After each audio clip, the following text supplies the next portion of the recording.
Okay. All right, everybody ready to go? What's the date today, Rosemary? 20th. The 20th. Good evening and welcome to the February 20th meeting of the Tiverton Planning Board. We're going to start with attendance. Speak into the mic, please. Me? Oh. Bring it back. Bill Gerlach? Present. Janice Gomes? Present. Richard Taylor? Present. Rosemary Eva? Present. Stu Hardy? Present. V.A. Lopes? Present. Stephen Clark? Present. And I'm Tricia Hilton. I'm present. Also with us this evening is our legal advisor, Todd Romano, our consulting planner, Ashley Sweet, and our land use clerk, Ed Rotella. So tonight we are doing zoning and just zoning. We don't have any applications in front of us. As Todd will explain, some of these things we're going to go through tonight, some of them are placeholders or an opportunity to just be introduced to what we're going to be doing soon. But I think we're going to start with the use table. And So, Trish, we can pull up the use tables with the historical designations on it, perfect. or I can do the one with the colored. Color-coded one?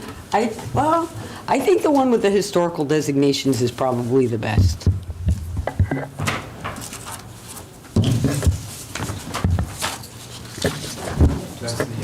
That's this one with the big yellow box on the top. With the yellow The boxes? one we got tonight. Yeah.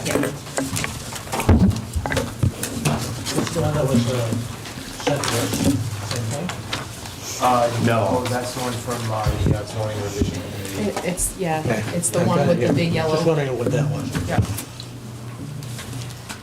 So tonight, we're going to focus primarily on our hopefully last pass through general commercial, highway commercial, and industrial. So the zoning revision committee has sent its recommendations, but we need to go through these one more time with a pretty fine tooth comb and make sure that we're happy with them. So Ashley, do you want to take us through them? Yeah.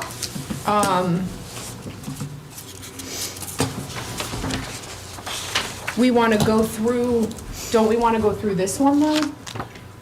If we're taking what the zoning revision committee sent to planning for those, that's the one that's marked in green. Right? Because those are the specific ones that we wanted to look at. Has that been updated in this? I thought it was. I don't. Okay, then then we need to go through the green one. So Absolutely. look at the one that has the green boxes that was emailed out. So now you're on with that one, Steve. Yes, That's thank the right one. Just ahead of my time. Yeah.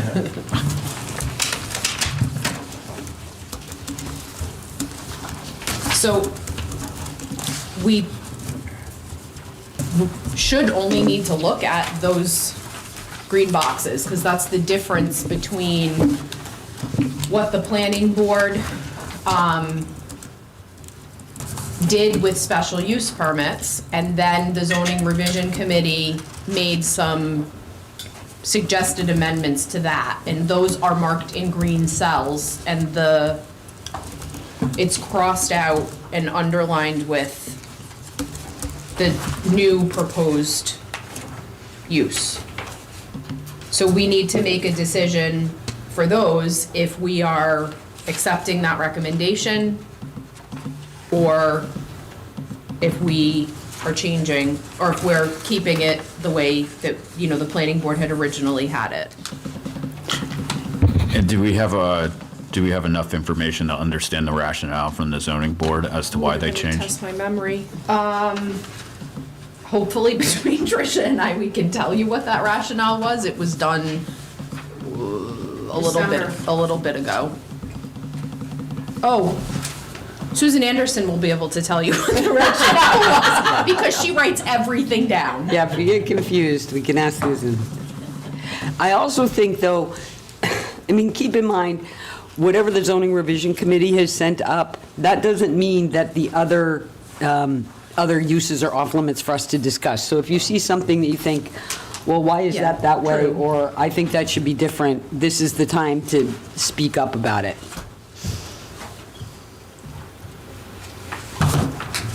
So,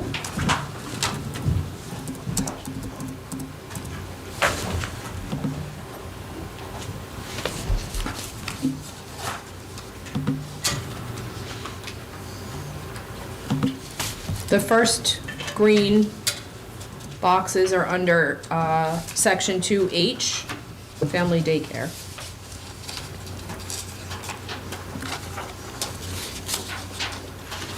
So that was a no. In highway commercial, they are suggesting it be permitted. And it was also a no in industrial, and they are suggesting that it be permitted. So, Go ahead. so the reason for that is both of those zones have some residential uses. I mean, they're non-conforming, but they're there. So, you know, those are things that someone who has a residential use, you know, we would like for them to be able to have those things. But it would be pre-existing non-conforming if we didn't, right? The residence would be pre-existing non-conforming. But the family daycare would be permitted. Would be permitted, because otherwise you're taking people who, you know, live in a zone that, and have a house in a zone that happens to be not zoned for residential properties, but you don't necessarily want to take away uses that they could have there. So this use right here, 2H, is a daycare situation that someone is spinning up in their own private residence, correct? Yes. Yes. Which is regulated by the state. I think there's a limit on the number of kids before you become like a full-blown daycare. There is. Well, that will now allow strip clubs, casinos, and daycare. What a mix. I know. And possibly close to the marijuana growers. Start them early. And just for historical Sorry. context, It's been a long week, No, I I'm love sorry. it. Please say the inside, the thoughts out loud. It's great. What was this has never been a permitted use in either of these zones. That is true. That's So, true. I wonder, because it says family daycare, are we in essence really mean this is an in-home daycare?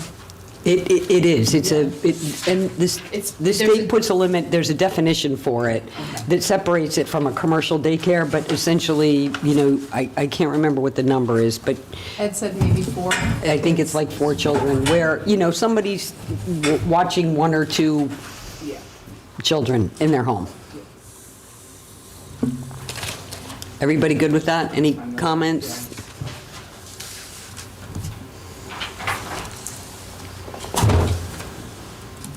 Tricia, how do you want to do this? I think, Because I just want to know which ones to go back, if we, I don't know if you want to poll or, yeah, I think we'll just poll, because we don't have, we can vote on the whole thing at the end. At the end, So, okay. does anybody have an objection to that? Janice? No, I just have a comment. If it's a person taking care of 1 or 2 children, how are you going to know unless they're a licensed daycare? they have to be They will. licensed. They have to be by the state. regulates them, they have to have a license. You taking care of your grandchildren is not a family daycare. Yeah, that's not what I'm thinking. I'm thinking someone just doing it with a couple of children, and they're not licensed. I mean, how are you going to? I imagine that falls out of the purview of, There's no way we Us. can, it would only get picked up if somebody reports that somebody's running a daycare illegally, and then we'd have to do something about it. But, and that's true for any use, really, that if we don't know, we can't do anything until we know. Okay. Anybody have a problem with family daycare? Okay, moving on. So the next one is bed and breakfast. And that is, yeah, so in general commercial, the recommendation was to not allow it by special use permit and just not permit it. And I honestly don't recall the rationale. Do either of you? Okay, on my 3 chart Yep. thing, Yep. I have that as an S in Yep. general commercial. And they're proposing to cross out the S and put an N. So what you're seeing, Trish, is it was previously special use permit Then I went to no. because we changed all the Right. S's to no's. This board, in its preliminary review of this use in Got that it. zone, said special use permit. Yeah. It was apparently reviewed by the zoning ordinance committee, and they're recommending a no, is my understanding. Yes. Okay. And I honestly, I can't tell you, I don't remember why. Well, I did put a note in there when I changed it, but I didn't put the reason why.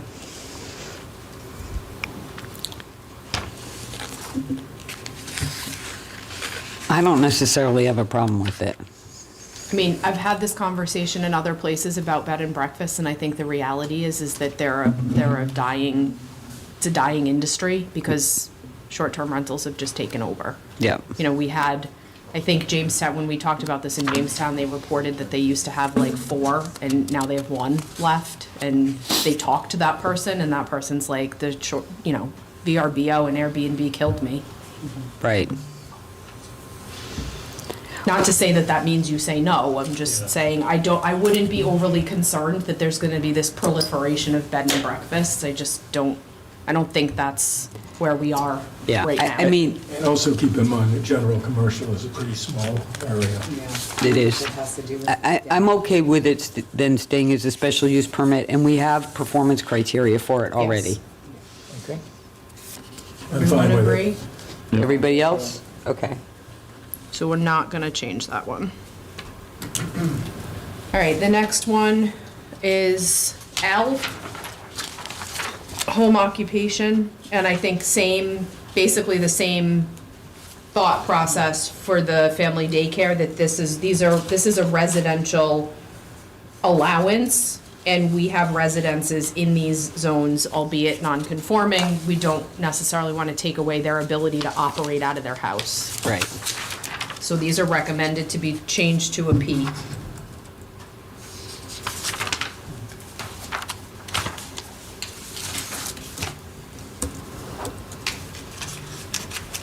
How do we feel? I'm fine with that. Fine with Okay. that? All right, next is, Satellite receiving antennas? no, it's retirement, so it's P. But it looks like it went from end to end. Yeah, I have to see what I did there, hold on. Let me look at the historic one. Industrial zone. Yeah, so historically it was not permitted. Yes. Yep. Not permitted, remained not permitted when we changed in 2024. And this board recommended it become a special use permit in its preliminary assessment of the uses and zones. And the zoning revision committee is recommending it not be permitted.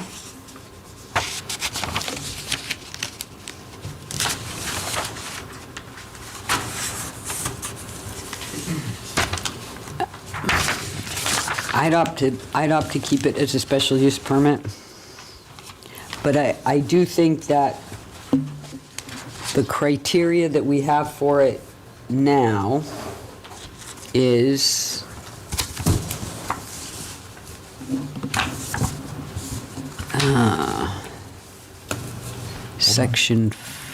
Article 10. I'm just looking at Article 10.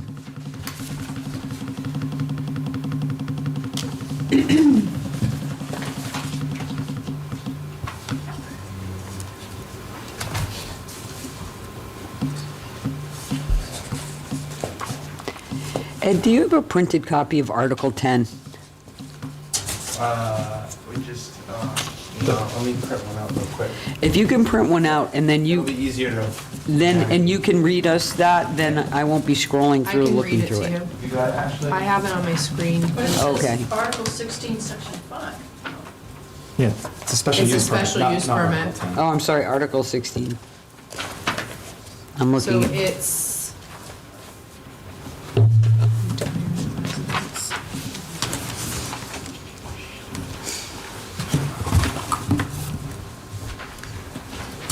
Yeah, it's page 57. Public water and sewer service must be available at the site. Parking plan, adequate access for emergency vehicles. It's page 57. This is telling me it's page 1 of 1.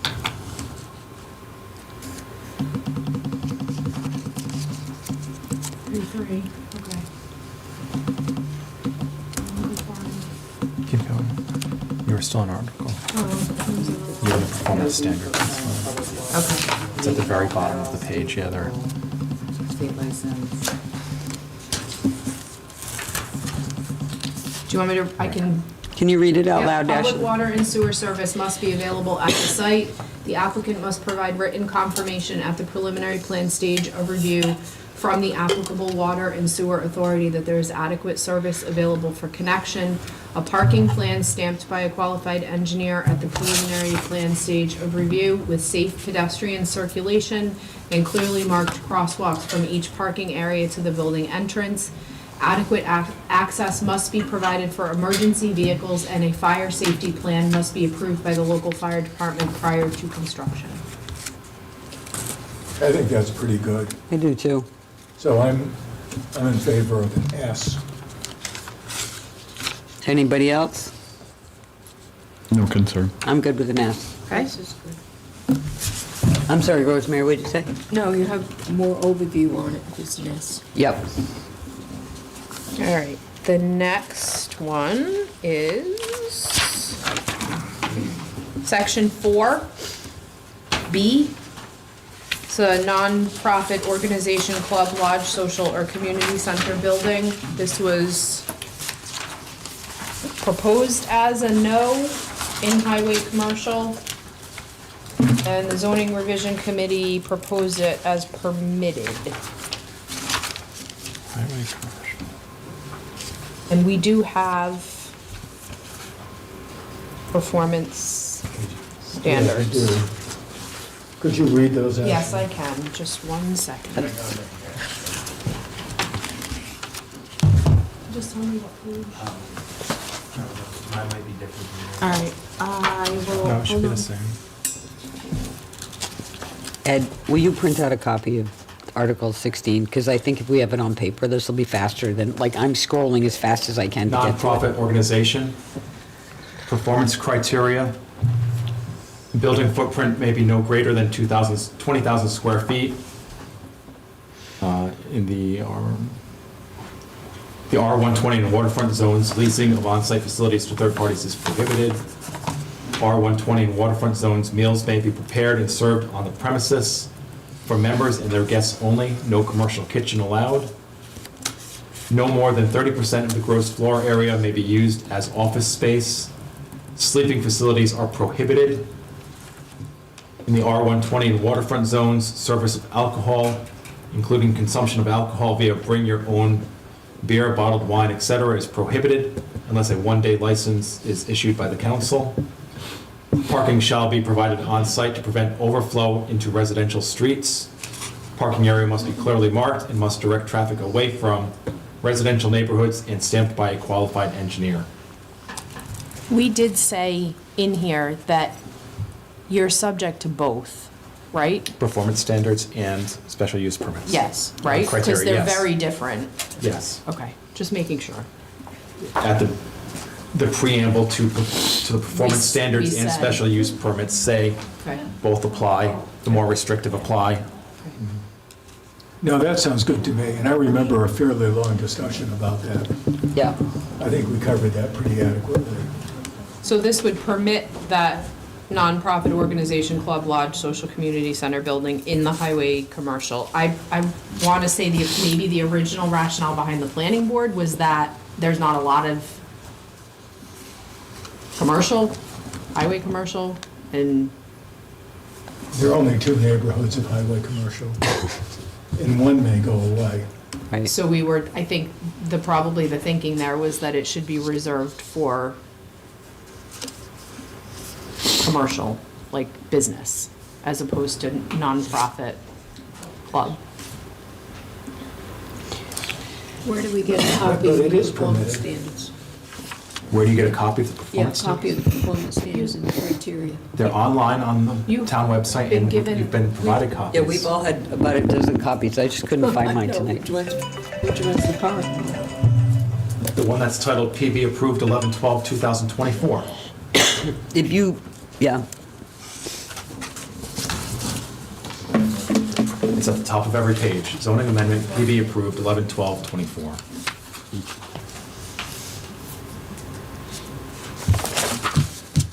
So how do we feel about permitting it in highway commercial? So it's a no, Yes. and Has always been. I think there's a good rationale for it to be no. Why? Because highway commercial is more reserved for basically highway uses, for like restaurants and a hotel and gas station and whatever. And I think the rationale was that we don't want to, so a nonprofit organization, club or lodge really doesn't belong there. I don't feel that strongly about it, I remember the rationale. Maybe I was the one who expressed it. So one of the things I would refer you all back to are, I'll call it definitions of your zones, right? And a highway commercial zone is defined as the district contains areas of the town where businesses which serve regional needs rely on easy vehicular access in large land areas for parking and development. The district includes the commercial area bordering the city of Fall River, lying between Route 24 and Stafford Road, and the commercial area at the interchange of Route 24 and Fish Road, and extended west along the south of Sousa Road. How do we change that? So that's the current definition of highway commercial. yes. Although there is a recommendation to flip the highway commercial that's at Sousa and Fish to general commercial, because we need Sure. more general commercial. So in the end, the only highway commercial that we would have would be, if the council adopts that, would be at the north end of, And the Stafford highest and Road. best use of that particular neighborhood up there would be something like a restaurant, a hotel. Again, the focus should be not specifically on where the zone is, because that can always change, but Right. what the zone is. Telling Is you it's for. about. But you're at Route 24, and so you're capturing the, I think we're saying the Coming same on same things, Stu. It says serve It's regional regional. needs. and it's Yeah. regional. Section 10 performance standards Sorry. here. oh, thank It's you. regional, it's not neighborhood. So, yeah, I would suggest that we keep it as a no for highway commercial, but permit it in industrial. We're talking about nonprofit organization, club and lodge. So it is permitted in industrial? Yeah. Yes. So this, is everyone agree that you would leave this as not permitted based on the definition of highway commercial that Todd read? Yeah, I would. Yeah, everyone agrees.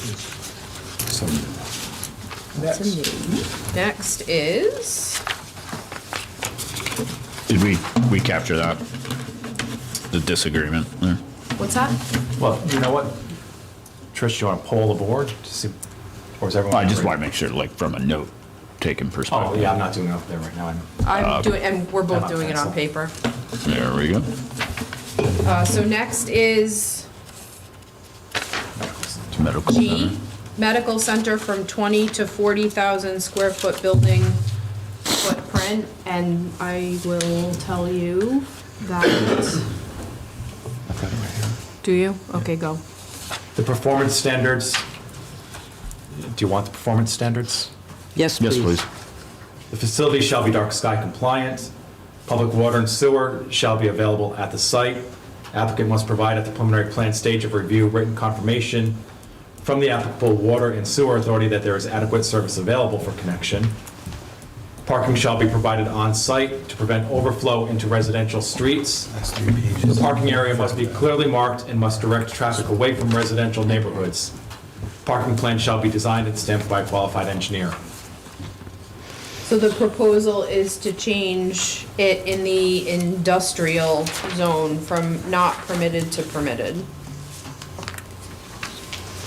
I think it's a really good use in an industrial area. I agree. So how does it? I would love to see something like that in our industrial park. So we agree to the change. To the permitted Yeah. with the performance standards. With the performance standards. Right. Does everybody agree? Yeah. Yes. There's a Everybody, consensus. anybody else? Okay, we're good on that one. We go to O. I don't know why I have those as ends crossed out to ends, but.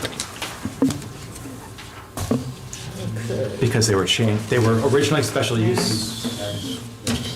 Yep. Originally S's. So these are proposed as S's. The zoning revision committee is proposing to change those to not permitted. That, cemetery or Right. burial ground, whether public or private. So this board I think that's fine. And what- recommended special use permits. And historically, those were permitted by special use permit, changed in January 2024. This board said special use permits. Zoning committee is saying no. And I think it goes back to the discussion that we just had about what the purpose of those zones are and to reserve those zones for commercial uses that, provide a Right. tax base to the town. Yeah, I don't think I don't think a cemetery Belongs there. No. belongs in the general commercial zone, the highway commercial zone, or the industrial zone. We want to save that land for something that generates more tax Revenue. I'm certain that's why the zoning revision committee And serves more suggested it. people. Yeah. So we're in agreement that those are no's. We would Everybody? recommend those. Anybody? Yeah. Okay. Agreement. Okay. That brings us to section 6A. Driving tee or range, miniature golf course or similar operated for commercial purposes. And that is, Do we have performance standards on that? No. nope. No, but it might need some. It would need some, because this goes back to the water issue, if they're not using turf. Because we had no. And they want to. They're proposing to change it to permitted in general commercial. Yep. Yeah, we have it no everywhere else due to the maintenance. Do the water, but you don't need water with miniature golf. Yeah, but it has driving tier range, and we would have to make performance standards that it would be turf, like they're using turf or grass, they could Yeah. not, or it's synthetic turf, sorry. Which you can do. Yeah. If Right. you want You to would have switch to. this to permitted, we could come up with those. I think it could use some performance standards. And we should have said this earlier, right? We're doing this exercise tonight with the district use table and other ordinances. It's our intent to bring these, or as much as we can, back to you for the March 4th meeting to make a formal recommendation to the town council. You'll have plenty of time to review everything in hand with hard copies before. Right. So, returning to the driving tee, do you want to change that to permitted in the general commercial zone with performance standards? I think it should be. Is it in the industrial zone? Right No. now? General- General commercial. No, it's not permitted it's not permitted in any district. Right now. Industrial will be pretty important. Well, here's the thing. The one thing to remember is there's the industrial zone and then there's the planned development park. So they're two different things. So that might be something that would work in the planned development park, but I'm not sure, like, in the rest of the industrial zone it would be so Historically, it was good. not permitted in the industrial. It was permitted by special use permit in general commercial and highway commercial originally. And the planning board said no, but the zoning revision committee suggested permitted for general commercial only. Yeah, I think it fits in general commercial. We have to draft some performance standards for it. Maybe some performance standards, but I think it fits in general commercial. And if it's not a permitted use in the industrial, the PDP for the industrial park, we can always consider that. I think we should consider it for the planned development park overlay district, Yeah, because I think it's a good use, and I can almost think of, So the an application coming in to do just that. So I'm wondering if, because we have miniature golf and then driving teen range. Driving teen range would likely, and maybe requires the cutting down the trees. If they are not, it's not already there. Because people don't like, because if anybody's been to a driving range, it's straight open, wide grass, right? So you'd have to clear out however wide that is. So I don't know, I don't know. it requires maybe different performance standards.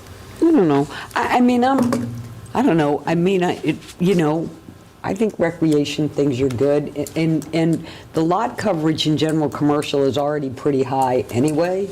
So, plus the other thing is with the technology that you can have now, more people are going on the driving range indoors because you can do it with the digital screen and, all that.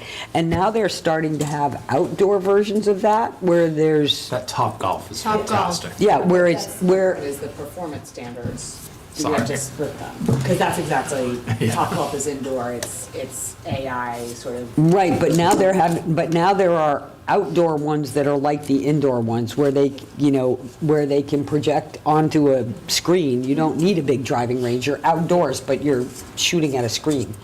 But my question is that would be part of the performance standard, right? I don't think, are you thinking you need to split the uses? I think you can put yeah. performance standards together and have a certain percent of them apply only to the driving range piece of it and other things for, just like we did with waterfront Yeah.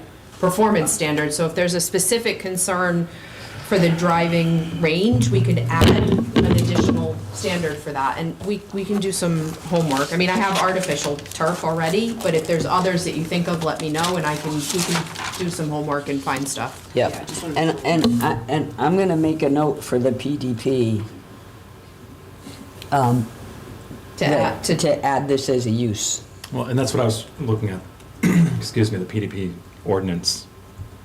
And all those uses already are listed in the use table somewhere already, I believe. As, you mean as a permitted in the PDP? They are a use Oh, I see. listed, Okay. Right. like a retail business, a restaurant. Yep. We could do as they did with the cannabis. In the industrial zone, it's permitted by special use permit only, but then there's parenthesis, PDP. Right, although the PDP has a separate Set of standard set, uses. it has a separate set of uses. I know, but I think what you're trying to convey here is that you want to permit driving tees, miniature golf in the PDP. Right. Shouldn't we also just add it to the PDP list, though? I think it needs to be both here on the table as P, Right, parenthesis, for general PDP commercial. only. Well, that's an interesting question, though. If we're gonna do that, Why then not just add a shouldn't, column for PDP? should we just add a column for, because otherwise you're gonna Well, have. not today. No, but, because otherwise you're gonna have some uses for the Yeah. PDP in a use table, and then all the rest of them in the text where the PDP language is. I'm sorry. So if we're gonna do that, right, and we start putting PDP in parentheses just in the add a use column. table, we should just add a column, because otherwise people will look at the use table, right, and they'll think, oh, well, because they see PDP for one or two things, this is what you can do, without realizing there's a whole list of things, a whole separate list of things that you can do in the PDP. So either put the whole thing in the use table, Or or leave don't it put out the whole thing in the completely. use table. But those are overlays, right? Yes. PDP is an It's a overlay. float, it's a zone. floating zone. It's a Yeah. floating zone, So anything is permitted in the But you can basic put, zone. that's right. right. you can put, there's no reason, I mean, a lot of overlays are in Right. use I mean, tables. I think we need to add the watershed protection overlay district to the use table because nobody knows to find it otherwise. So we could do that, but, I mean, for now, though, we're of a mind that that should be added, however we add it, that should be added as This a use is for the a PDP. conversation for another day about whether we add that to the use Use table at a table. future date. So, because I don't want to get hung up on that now. Yeah. And not accomplish what we need, but I Yeah. think that we can have that conversation. Yep. So Not what we're saying is that we're good with changing it to a permitted use with performance criteria in general commercial, as well as making it a permitted use in the PDP, which should be reflected in, I believe, the industrial column right there. That's what I said. For the time being, until such time that we can reconcile and put all of our eggs in the. PDP is only allowed in the industrial zone. Right. Right. But, I mean, I don't want to go down this road. I completely agree with you. If we've invested the time and effort into really making this use table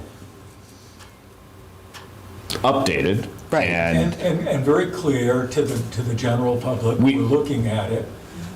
We should eventually get all of our eggs into this Yes. basket. if- Yes. But you could, there's no reason why you can't do Todd's solution as an interim with the knowledge that we're gonna come back to that, because then you'd essentially be permitting it in the PDP now. Yeah. And we'll reconcile that later. If we're gonna add the column, we'll go in and add the column and mark all the uses appropriately and strike out anything that we did put in as PDP in the industrial. I mean, I know it's not perfect, but it would accomplish it today, sort I of, in terms completely of agree. giving it to the council now. So I think that's fine, I'll go along with that, but I am going to be pretty adamant then that at some point, Yes. either we put all of the PDP in the use table or we put it all in the second place. I 100% agree that Okay. your use table should have everything in one place. And we're moving in that direction, but we're doing it in stages. So, So is everybody good with the miniature golf and the driving range in the PDP? Yep. Okay, so good. in the industrial zone box, we're gonna put PDP in parentheses. Is that how we're doing it? PDP only. Only, okay. That's what we did with the cannabis Okay. down below. Okay, we'll come back to that on another day. Okay. All right, so we'll figure out some performance standards for that. The next Well, one. Okay, wait a minute. Have some for Well, us and use them, actually. While we're Thank on you. this one, Yes, sir. while we're on this one, up above, we have golf course taken out completely, right? Yep. What's the difference between that and a driving range? Acres and acres and acres of land. Well, a driving range. And water. Okay, well, kind of, well, Water. a driving range, you probably would water, I don't know. But, if we're trying to preserve general commercial because we don't have a lot of it, and you drop in a driving range, you're going to tie up some acres. Certainly not as much as a golf course. Sure. But is that what we want to do? Do we want to allow something that takes up a big chunk of land instead of maybe several, industrial uses? I think In the same- that in the then same begets a acreage. conversation of sort of financial impact, like in Yes. how much finances are you driving on a per acre basis, or, right? Let me, I don't golf, right, so, but I know it's pretty damn popular. And I don't golf, but I went to Top Golf and it's a really good time. And that's what I see you getting out of something like this. I don't Yeah. think we're going around building the 20 years ago where we put in the mini golf place with the batting cages and the big driving range. People are going to Top Golf. Right. Like that's the wave of where something like that would fit in. Yeah, and honestly, I mean, they just built a new miniature golf place over in Middletown. It's really nice. They've got like an ice cream stand there, and the place is packed. Like, Yeah. there's also nothing wrong with sometimes just having some things that people in the community like to go and do, I mean, we right? used to have a mini golf down where Victory Church is now, formerly Golden Earring, formerly Brown Towels. Craig knows. I mean, I used to go there in middle school for Yeah. crying out loud, or Golden dream. the Golden Dream, yeah. Yeah, The Red Angus. right. That's predating me. So, but in any case, all of that to say, yes, it's a good family. I know that place that you're talking about. It's super busy. Like, Yeah, I mean, it's, I mean, it's nice to, I know we're all working really hard to generate as much commercial revenue as we can for the town, but it's also nice to just have some fun things to do.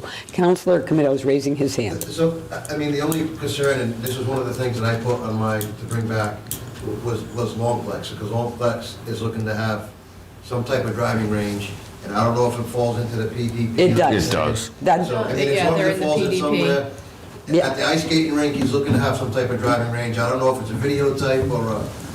yeah, that's why we're talking about the PDP. Okay. So I'm gonna just, bring up on the PDP.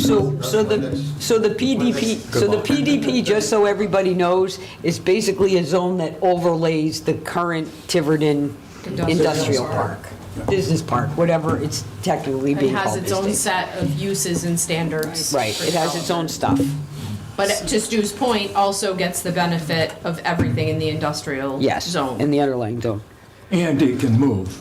It's a floating zone, It so, so when the warehouse proposal came to Tiverton, the idea was to extend the PDP to another 100 or so acres of land, so. Yeah. So that provides more flexibility for the PDP. So I think we've got a consensus here. Me too. You asked about Does golf that. courses, though? The council has referred golf courses back to this board to consider In other zones or entirely. industrial? So It's right on the now, it's prohibited on the list. prohibited list. They've asked the board to consider removing it from the prohibited list. If you're going to do that, where you want to permit it, and how.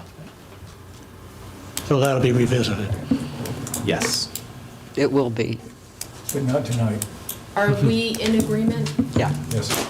Permitted in general commercial, performance standards, PDP only under the industrial zone. Yep. VA already has some standards for us. Yeah, I'm gonna send these to you, actually, I didn't clean Thank you. them up, but. Don't worry about it. But what Thank are your you. basic concerns? I assume lighting? Lighting, parking, lot coverage. We may need to think about food prep, or,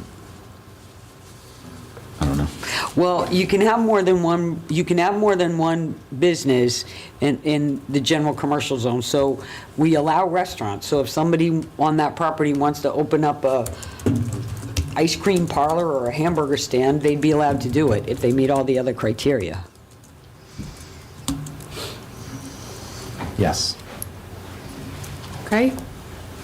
The next one is public park, B1 and B2 both were a no in industrial, and the recommendation was to make that permitted.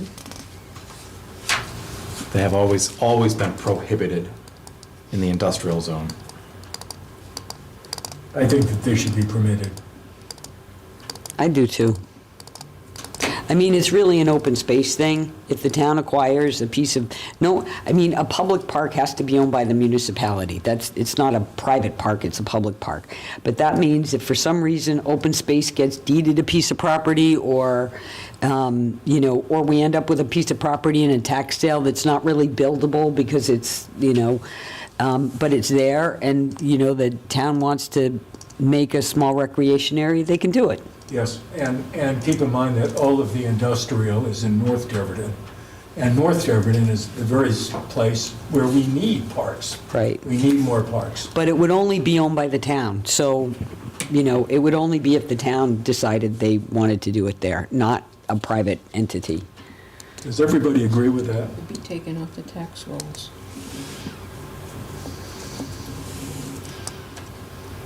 Yes, no? I'm fine with it. Anybody else? Does anybody want to say no? Hearing no nos, we have a consensus. Okay. Next one is bathing beach, public only. That was a permitted in general commercial. Why did we do that? I They don't, said no. I don't know why. Because it's It was, always been it's been permitted. permitted. Oh. That's why. So you didn't touch it because you only went through this for the purposes of special use permits, and the Right. zoning revision committee went through Looking at it everything Right. holistically. and said, well, that's a kind of a silly idea. We should Well, change that." I think it's silly knowing where general commercial zones are Right. now, but we also know that zones can Right. migrate So- from a So geography maybe once perspective. upon a time, there can was creep, water near the And general don't commercial forget zone. sea level rise. Sure. If you wait long enough, Yeah, the water will come to you. okay, So I'm yes, fine we with agree this. with a no, yeah. Yes, we agree. okay? Next is section 7, office uses, professional home office in the industrial zone. Currently a no. I think, again, same reason. It's the for same those- reason as the family Those homes daycare. that are Yeah. in the industrial zone, we don't want to take away their ability to use their house. So we said permitted. I'm Permitted. fine. Anybody have an issue with that? Okay, Okay.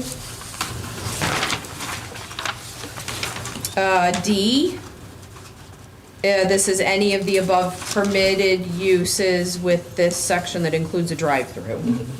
So it's any of the uses within section 7 that would have a drive-through. And which is really only a bank. Or a pharmacy. You have professional and general office. Pharmacy's in a different category, though. it is, it's not in this, Correct. So I think that should be an S with the same performance standards or the special criteria that all the other ones have. so this is the industrial zone. Sorry, this one doesn't have the zones at the top.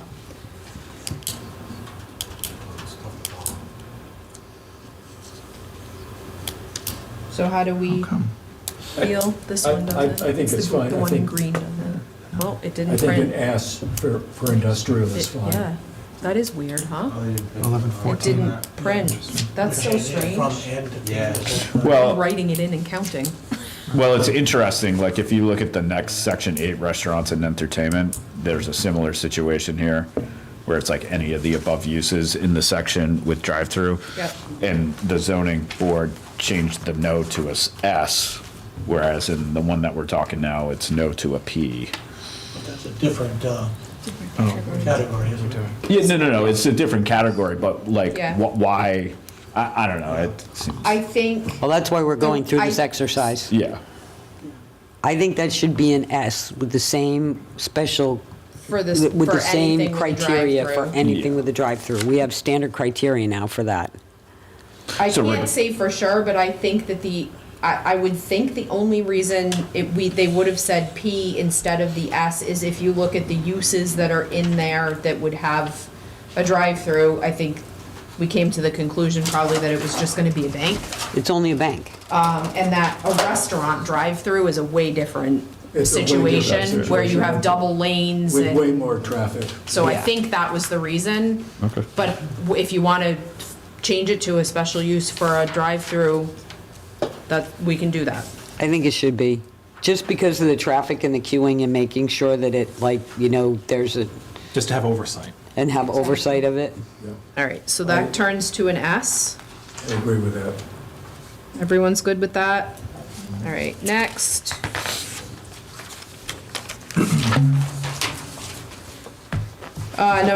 Section 8, theater or concert hall, general, commercial was a no. Zoning revision said permitted. It was previously a special use permit.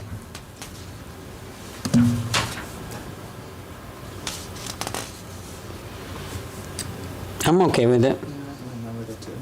Permitted? Permitted. Any type of criteria? Let's see. Standards, performance standards, like, The only other zone it's permitted in is highway commercial. And I forget, did we write performance not. standards? No, it's not. We didn't write performance standards, but there are lot coverage requirements. You're gonna have to have, Oh, you're right. you're gonna have to have parking. This is the only zone theater and concert halls are allowed in. Understand? Yeah. And we're considering general, highway, and industrial zones. So I will say, previously, it was permitted in highway commercial.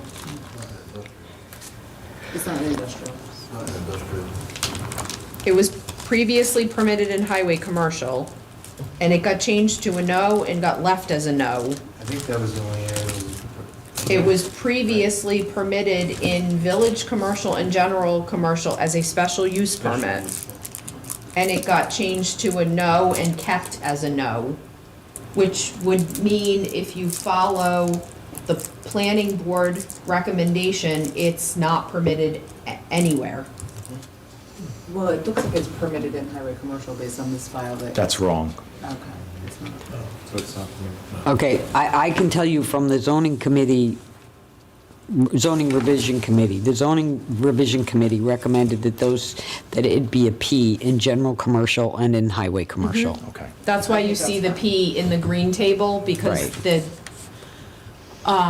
zoning revision committee felt that those were the two districts that it would be permitted in, based on the fact that it was previously permitted in highway commercial, and there was a special use permit in general commercial before. I think that's fine. I think that's fine too. I think it's fine too. I mean, you're gonna have to meet parking standards, you know. Do you want performance standards, I don't know what you would, besides, soundproofing? Yeah, which I think would be required, right? We already have a noise ordinance where you We have can't a exceed noise certain ordinance. decibel over lot lines. Yeah, it seems like we're covered. I think we're Okay, covered. so you're good. So what we're gonna do then is this one has to change. The highway commercial has to change. That's a B. It's It's not not, a P, so. It's a typo right now. it's actually, it's not even a typo. It's what I think it's what it was when we originally looked at it, because it was permitted. Right. So I think my vote is a P in general commercial and highway commercial. What does everybody else say? Yes. Yes, yes? Yes. So anybody have a problem? Okay, just Ps.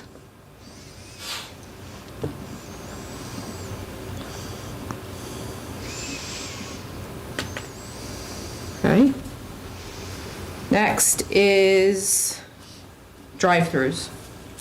And this is where we said, special use permit. Yeah, absolutely. In highway commercial, Yes.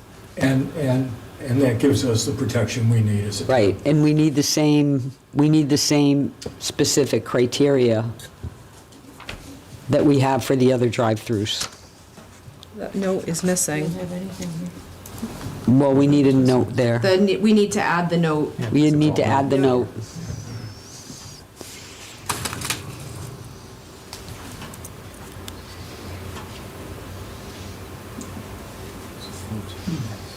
Okay.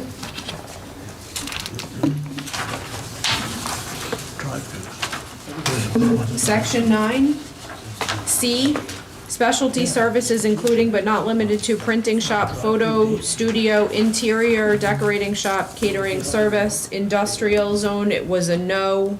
The zoning revision committee recommends a P. I agree with that. So do I. I mean, a lot of those, like a lot of, things like catering companies or whatever, they often have an industrial building where they, prepare food. Same thing with, same with the printing shop. I think those all fit in industrial, Yeah. and they should be added. Okay, so Everyone agrees? everyone is okay? That becomes a P. Yeah. All right, next is E, electronic or appliance repair shop, industrial zone is a no, zoning revision committee says permitted. I agree. Me too. That should be a P. Okay? Next is section 10. Retail, A, retail business of, hold on, less than 20,000. 20,000 square foot building footprint is currently a no in industrial. Zoning revision committee says permitted. I think that's fine. I agree. D. Anyone Rosemary? else? It's good, yes. Rosemary, are you following? Okay. You good, Rosemary? Yeah. Okay. Yep. And we're talking about 20,000 square feet, and I think Tricia said that the CVS is about 17. The CVS building is about 17,000 square feet, so you're not talking about, So you're not talking about a huge building. Well, the next category is 20 to 40,000 square feet. Which they also said permitted. And I think you guys correct me if I'm wrong, but I think the rationale was that we had a general discussion about the industrial district, and that industrial doesn't mean the same thing that it used to mean when we created industrial districts, and we wanted to put all the stinky, like, awful stuff somewhere far away and not let anything else near it. And so, do we really have a reason anymore, because industry is a lot cleaner than it used to be? We don't do a lot of that gross stuff anymore. Is there a reason to restrict the industrial zone, or should we, if you want to have commercial or retail or anything else there and you want to be there, shouldn't we just let you be there? Right. And open up the industrial district to more uses? right. I mean, if you wanted to have a big, Industrial if you zone. want to have a big lumber yard, like, why not, right? Or even if you, I don't know, if you sell something that's, I don't know, if you sell something that, sort of fits in more of a warehousey style building, then why not? Right. So that was the And rationale. warehouses themselves are very popular right now. Yeah. But I'd just like to say that there are one or two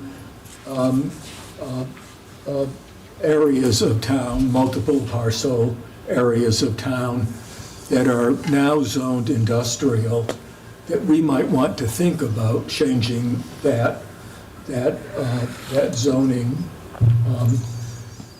to a different zone. Are you talking about North Tiverton. North Tiverton by Cook Pond? Yeah. Exactly. Yeah. I mean, That's the only candidate I can think of. And this is a parcel of land between State Avenue on the north, Canonicus on the south, Mill Street on the east, and Shove Street on the west. And it's where the old Ponte Delgada Club used to be, and which is now called Atlantic Restaurant or something like that. And it is largely a huge parking lot. I think Ashley looked it up and discovered there was about like 25 acres or something. But it separates the growing residential mixed-use area of the Shove Mill Solara complex from the old mill village of North Tiverton. And we don't want industrial to split those two things apart. We want there to be connectivity. At least we've had some of those discussions in the North End group. So keep in mind that we might want to make some changes in industrial.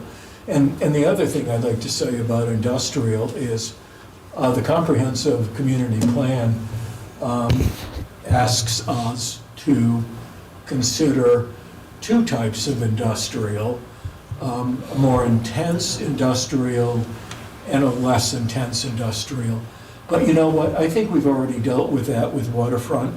We have essentially waterfront 1 as an intense industrial zone. I don't think we need to deal with that anymore, but it is in the comp plan, and so maybe we're satisfying the requirement in the comp plan right now because we're having that discussion. My recommendation would be not to go down that road because we're giving town council an awful lot of things to change. And I think this is something that we don't need to think about right away. Because we are going to be allowing more uses in the industrial. So let's just have one industrial zone for now, but allow more uses in it. Yeah, I agree. Allow sensible uses in it. All right, I'm also gonna put on my list that area up there adjacent to the Bourne Mill, because that whole thing could be ripe for a really nice mixed-use kind of thing Really where, nice. with shops on the, I mean, you could actually And have something really and nice. affordable units.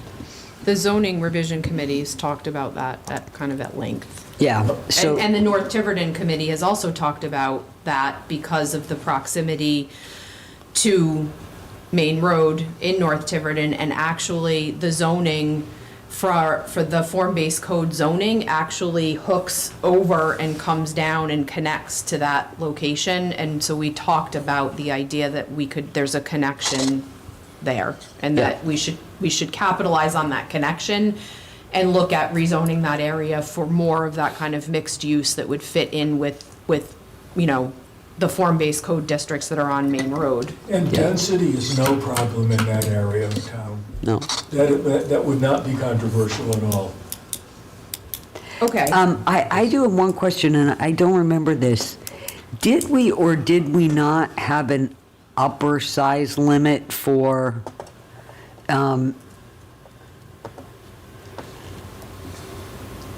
over 40,000 square feet? Didn't we, like, don't we Oh. have an upper size limit for all of this stuff? I thought we did. Well, I mean, the next line item is I don't have one. What do you mean by an upper size limit? like over 40,000 square feet? No, but to say, so C says over 40, but it doesn't have An upper number. Cap. And I was sure that we had I don't come have any up notes with on an that. upper number on that. You thinking the zoning revision committee did that? I think we did. Susan?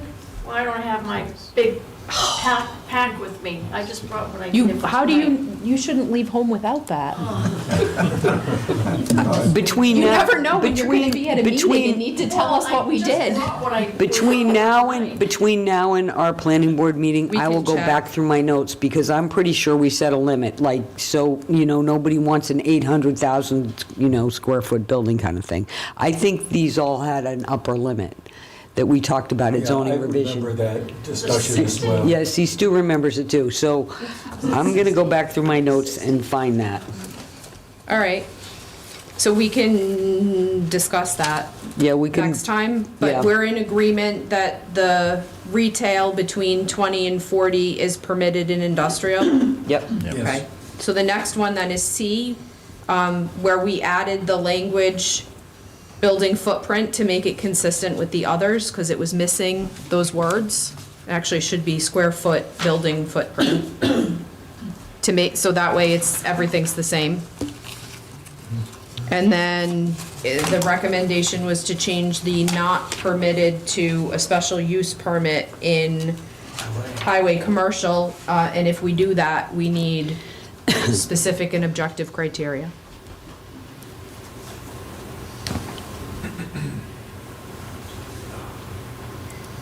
What does my note say? Research buildings. I can't see the other words. Examples of, well, I guess I didn't do that. Research buildings.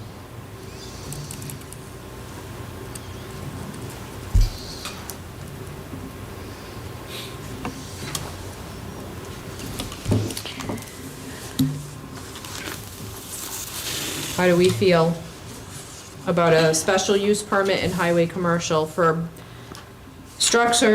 multiple structures, shopping centers, malls, mini malls, and strip malls over 40,000 square foot building footprint? Well, didn't we have, I mean, we went back to, I'm thinking back to conversations that Stu, you were driving around sort of the design aesthetic of like avoiding certain types of strip malls or. I believe we changed the definition of that. Yeah, I thought so too.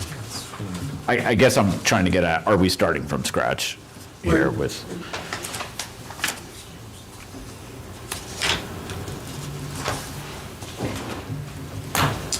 We have a mixed-use complex definition.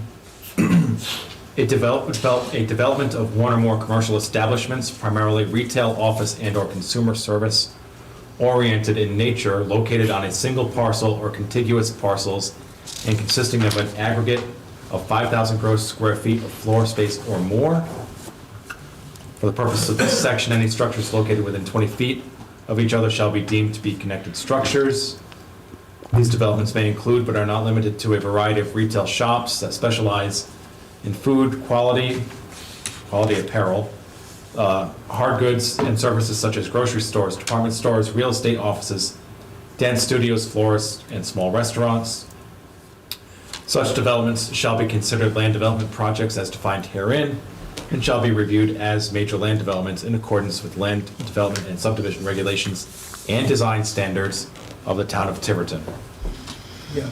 But that's applies to D, E, and F, but not C. Single or multiple structure. So C, D, and E allow a mix of retail, commercial, office. This one doesn't specify that, it just says single or multiple structure, shopping centers, malls, mini malls, and strip malls. Why is it that the only one that is even remotely permitted in the whole table? It's a no everywhere else. So what is it exactly? It was permitted by special use permit in GC and highway commercial previously, and you guys decided to keep it as an N and not flip it back to an S. So, But I'm not 100% sure I know the difference between C and F. I don't know what the difference is either. And I'm gonna venture to say that we don't have a definition for C. No. I might tell you to You take know what? this out. You know what I think? I think that C is a leftover. I think C is a leftover category that we replaced essentially with D, E, and F. In other words, Well, D, E, and F were, D used to be retail, business, office, and/or consumer service complex, and we struck that and replaced that with what's in D now, and then also added E and F. E and F. For size. Right, but I think that that's what we did when we got rid of retail, business, office, and/or consumer complex. We changed it to this, and I think we just, No, we have a definition for shopping centers, malls, mini malls, and strip malls. Oh, And look I at that. apologize, I read the wrong one. I think that the idea was to get rid of that and just have what is D, E, and F. what is? We changed the definition. Yeah, I Yes. remember at length, like, Yeah. avoiding a certain aesthetic is for, the like, strip definition? malls. Right, Exactly. yeah. I think. But to your point, like, Page 19. if, I mean, in theory, would a mixed-use complex potentially also manifest as a multiple structure shopping center or a mall or a mini mall? Like, are we covered in D, E, and F? I think we are. To me, it seems like we are. And we could somehow incorporate the good work around, you know, I don't know. I'm trying to figure out a both-and situation I think you have here. to look at the definitions. And if you look at the definition, I don't mean to belabor this, but, mixed-use complex. I know Todd just read this. A development of one or more commercial establishments, primarily retail, office, and/or consumer service oriented in nature, located on a single parcel or contiguous parcels and consisting of an aggregate of 5,000 gross square feet of floor space or more. For the purpose of this section, any structures located within 20 feet of each other shall be deemed connected. And then you go to the mall one. Hold on. And we did Oh, my that screen just to went break blurry. up the strip mall look. Shopping centers. And Todd gave us that So language. shopping centers, malls, mini malls, and strip malls, a development of an integrated group of commercial establishments, including supermarkets, which in the aggregate have a footprint exceeding 40,000 square feet, that is planned, developed, owned, and managed as a unit, and may contain non-merchandising facilities as well, such as office buildings, movie theaters, restaurants, post offices, banks, health clubs, and recreational facilities. For example, ice skating rinks or indoor miniature golf courses, ironically. A shopping center's composition is related to its market area in terms of size, location, and type of store. A shopping center may be composed of one or more structures. A shopping center also provides on-site parking facilities sufficient to serve its own parking demands. And then there's a paragraph about land development projects. It's a hell of a definition. I think C is superfluous. I think it's covered under the other stuff. And I think C came to exist, if I'm not mistaken, for one of the proposals on the south side of Sousa Road. I think that's from New England Development.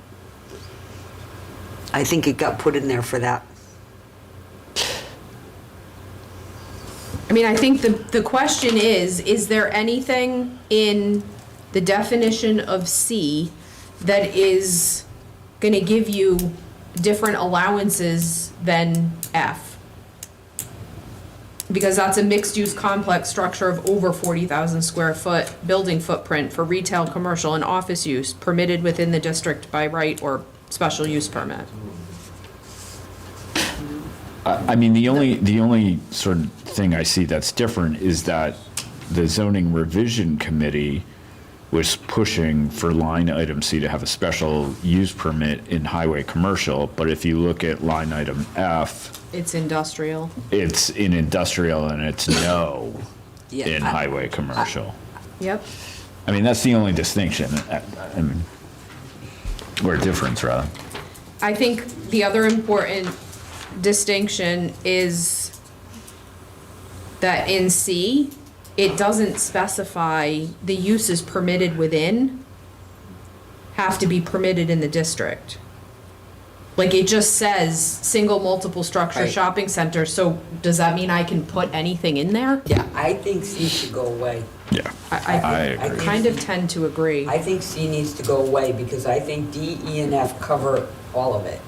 I think that was the intent. I don't recall if we had a specific conversation around keeping it. Well, But I know that we took that retail, business, office, and/or consumer service complex and broke it down into three parts. Yeah. Right. You know, I think we, purposefully. my vote's to eliminate C and just go with D and F. How does everyone else feel? I agree. Yeah, it makes sense. Anybody else? And then Does anybody Let's not give- like that idea? Where does it say the use has to be allowed in that zone? It says it in the, in D, Oh, in the. in the oh, in name of the, description in the, yeah. So, and then just to confirm, we'd make S, F, and S in general, commercial, right?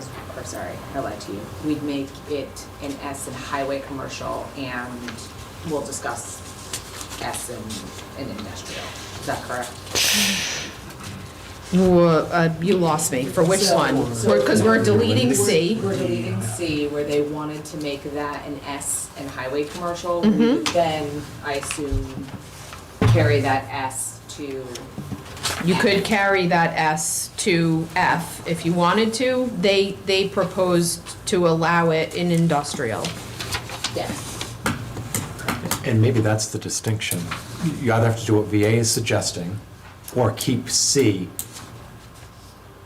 Because if the definition of F includes uses permitted within that zone, you're limited to only those uses allowed in the industrial zone. Yep, That makes sense. you would be. So either do what VA suggests, special use in the highway, commercial, and industrial, or keep C. I would get rid of C. Yeah. So then do the S in highway commercial, because then it's still covers the permitted uses in that commercial zone. But here's the thing, if you're gonna make it, so D is permitted by right in all three, highway, commercial, industrial, and general commercial. Mm-hmm. E is the same, right? And industrial. And in all three, right? Yep. And over 40,000 square feet is a special use permit in highway commercial only, right? And will be, and is being proposed in industrial.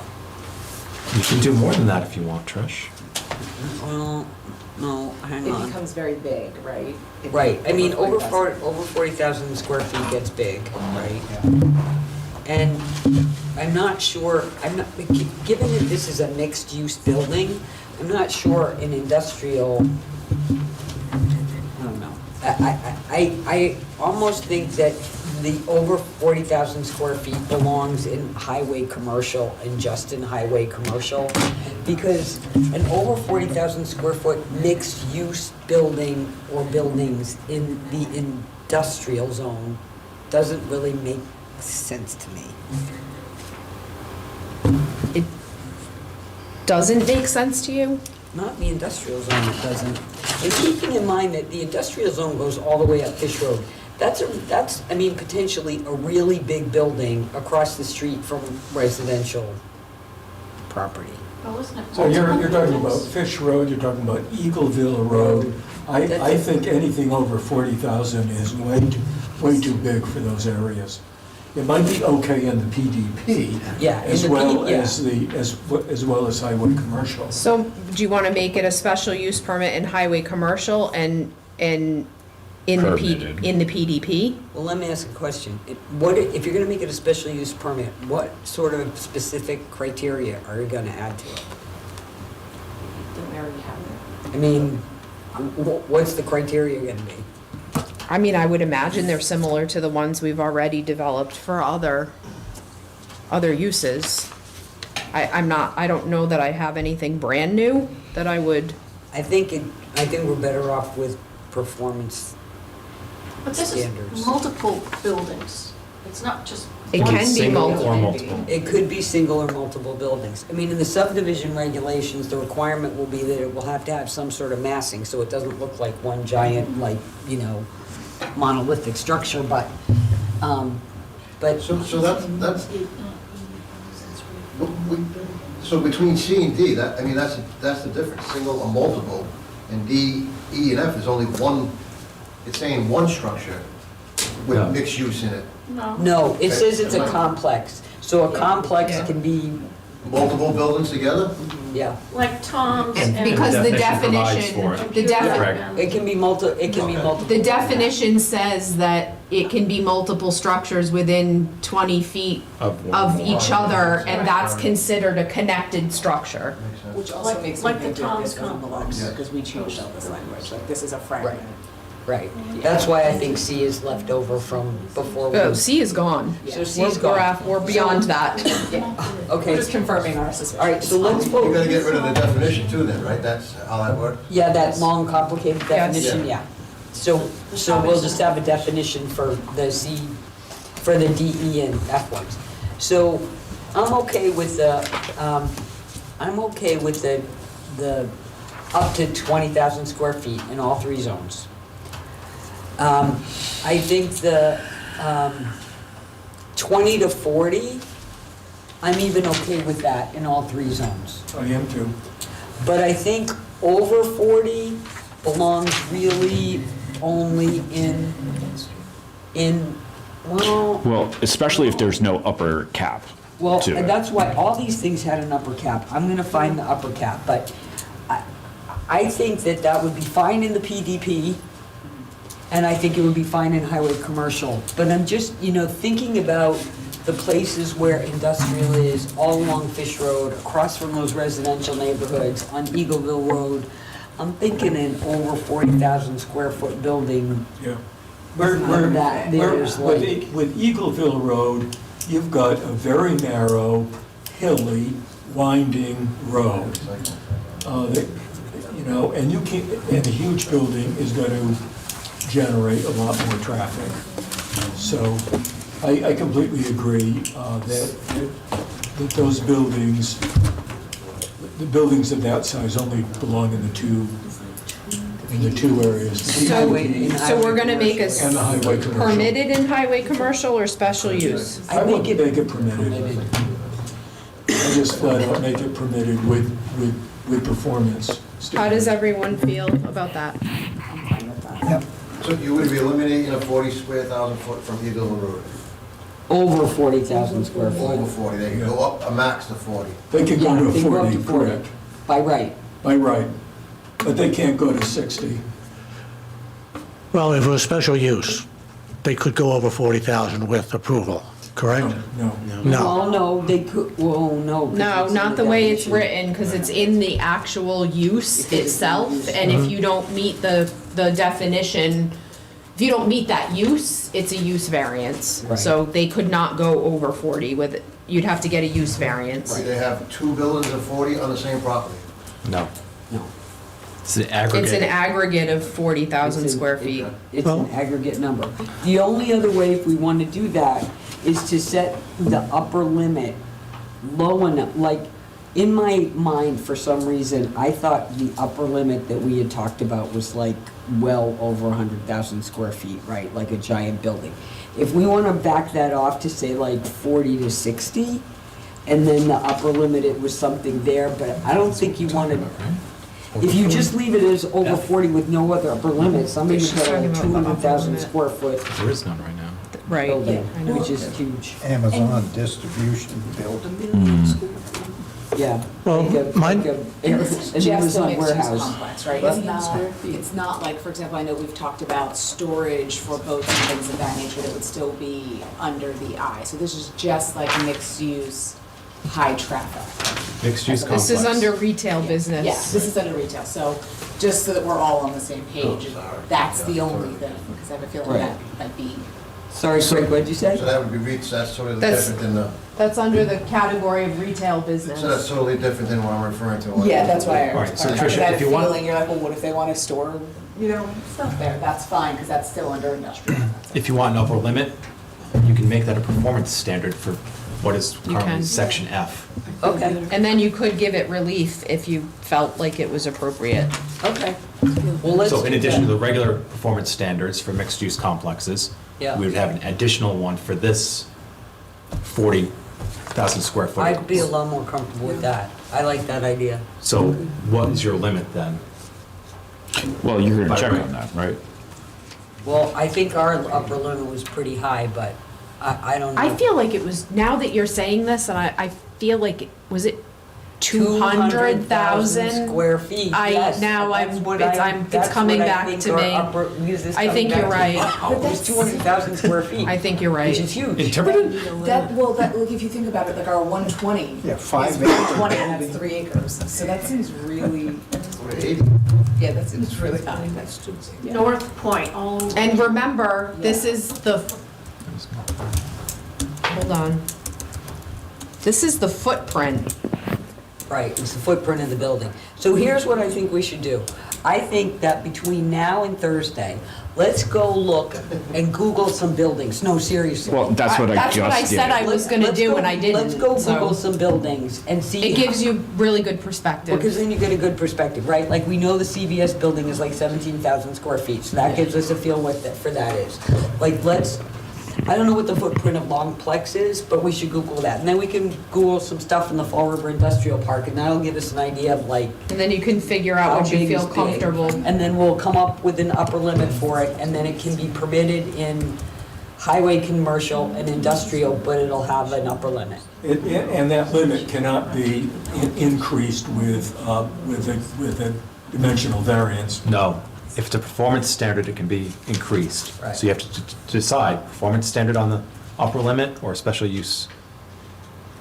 And if special I use, you think- can't change. I think it should be a performance standard. So just to put it in perspective, Yeah. Longplex is 187,000 square So feet. that's The almost, but footprint? not the footprint. No, That must be the total floor It's area. a footprint of 180, I Googled the same thing. Yeah, So, It has a footprint of 180. 87,000 square feet. That's where you came up with your 200 then? yeah, I that think probably I think was. that feels right, that we must have talked about Yeah, that I think we did. building, and that's where we came up with the 200. What's the footprint? What is the name of the Fall River, South Coast? I don't know, we can look at the footprint of Board Mill. All right, we'll look at, that's everybody's That. assignment, is to look at, Google some big buildings and look at the footprints, and then we'll, for our next meeting, we'll come up with a number. What's the Okay. distinction between Mixed use, footprint okay, and square footage? It feels. So the total I square need to do a footage is closer like, could look at be it, but it multiple feels weird. floors. The footprint is basically the square footage of the first floor. So. Okay. Is a pretty good, Maybe I'm South Coast wrong. Marketplace retail floor area is 377,000 square feet. That's all one story, right? Yeah. Yeah. One story, yeah. The theater might be two, but I actually don't know. okay. No, it's only No. one. So we'll come back Just one. We're with gonna the come back performance to standards that. and a blank for that number to be filled in on Yep, March 4th, and we're gonna okay? and we're gonna keep moving on, because we're almost finished with this. And then we're on to our next zoning thing. All right, hold on. Next is section 12, wholesale business and storage.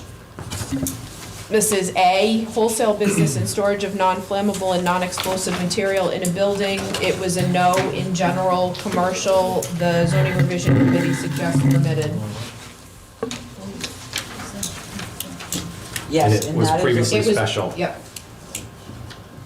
Sorry. nope, you're good. and that is, it's got a limit of 40,000 square feet. There is a 40,000 square foot limit in the general commercial with a permit, as a permitted use. Yep. I'm good with that. Me too.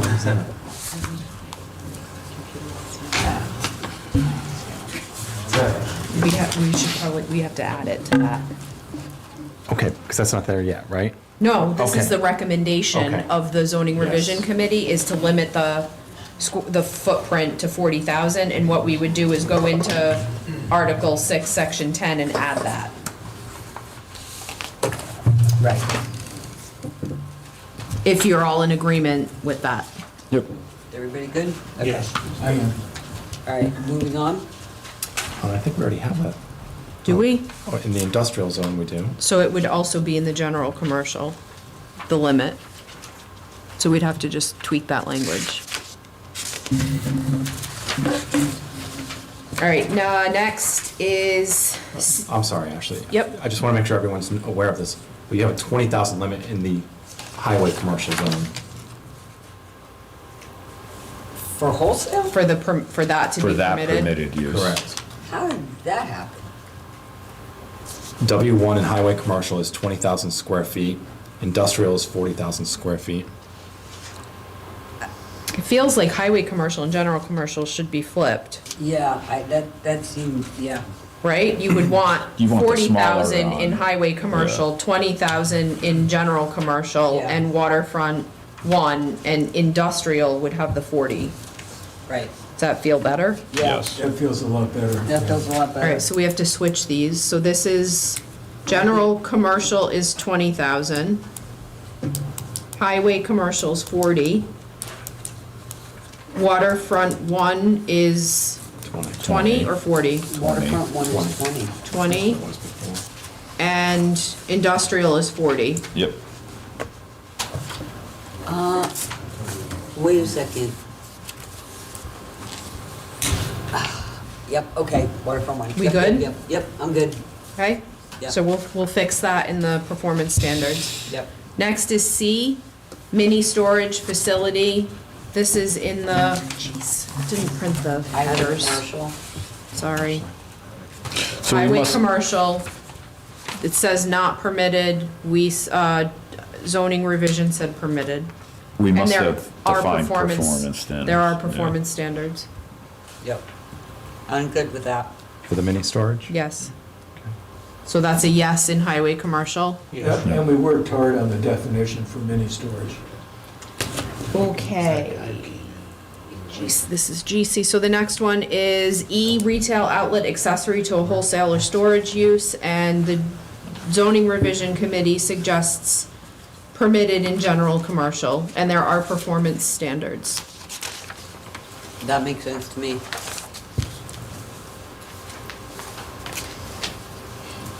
What are those? Anybody? I'm sorry, you want the standards? Is there any size restrictions in the standards for that? Waterfront 1, no greater than 40,000 square feet. That's the only size restriction. Do you want any size restriction? I mean, we're talking about a retail outlet that's accessory to the wholesale. I can't imagine that's gonna be, well, I guess it could be big. Well, depending on no, what it but, is. well, it should be part of the footprint. Yeah. Do you know what I mean? Whatever the footprint is for the, And for the waterfront, you did the aggregate footprint of all structures may be no greater than 40,000. yeah. But that's the only one where you have, So,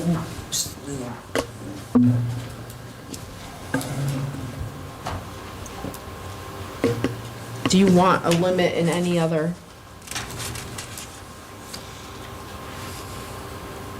I mean, So we have the limit where, right now? Waterfront 1? Yes, And that's 40. correct. Should we make it uniform?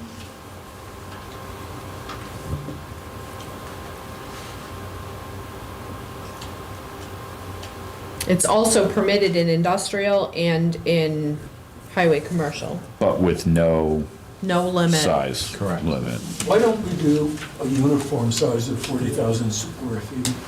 I mean, we're talking about an accessory. Yeah, no, the accessory wouldn't be 40,000 It square. would be the way it reads for the waterfront is that it's an aggregate of It's an the aggregate. structures. Yeah. Oh. So it would all in it. Well, include- yeah, then. It would be the wholesale use and the retail outlet Yeah. together. What do you mean 40,000?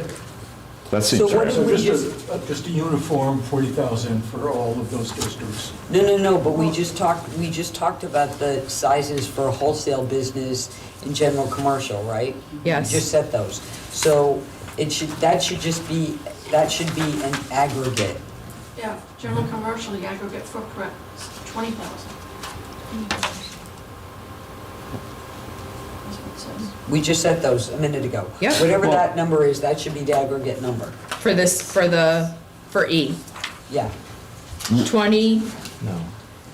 Because your waterfront wholesale business is 20,000. Would, in the spirit of uniformity, though, would we want to apply the same size standards in this use, right?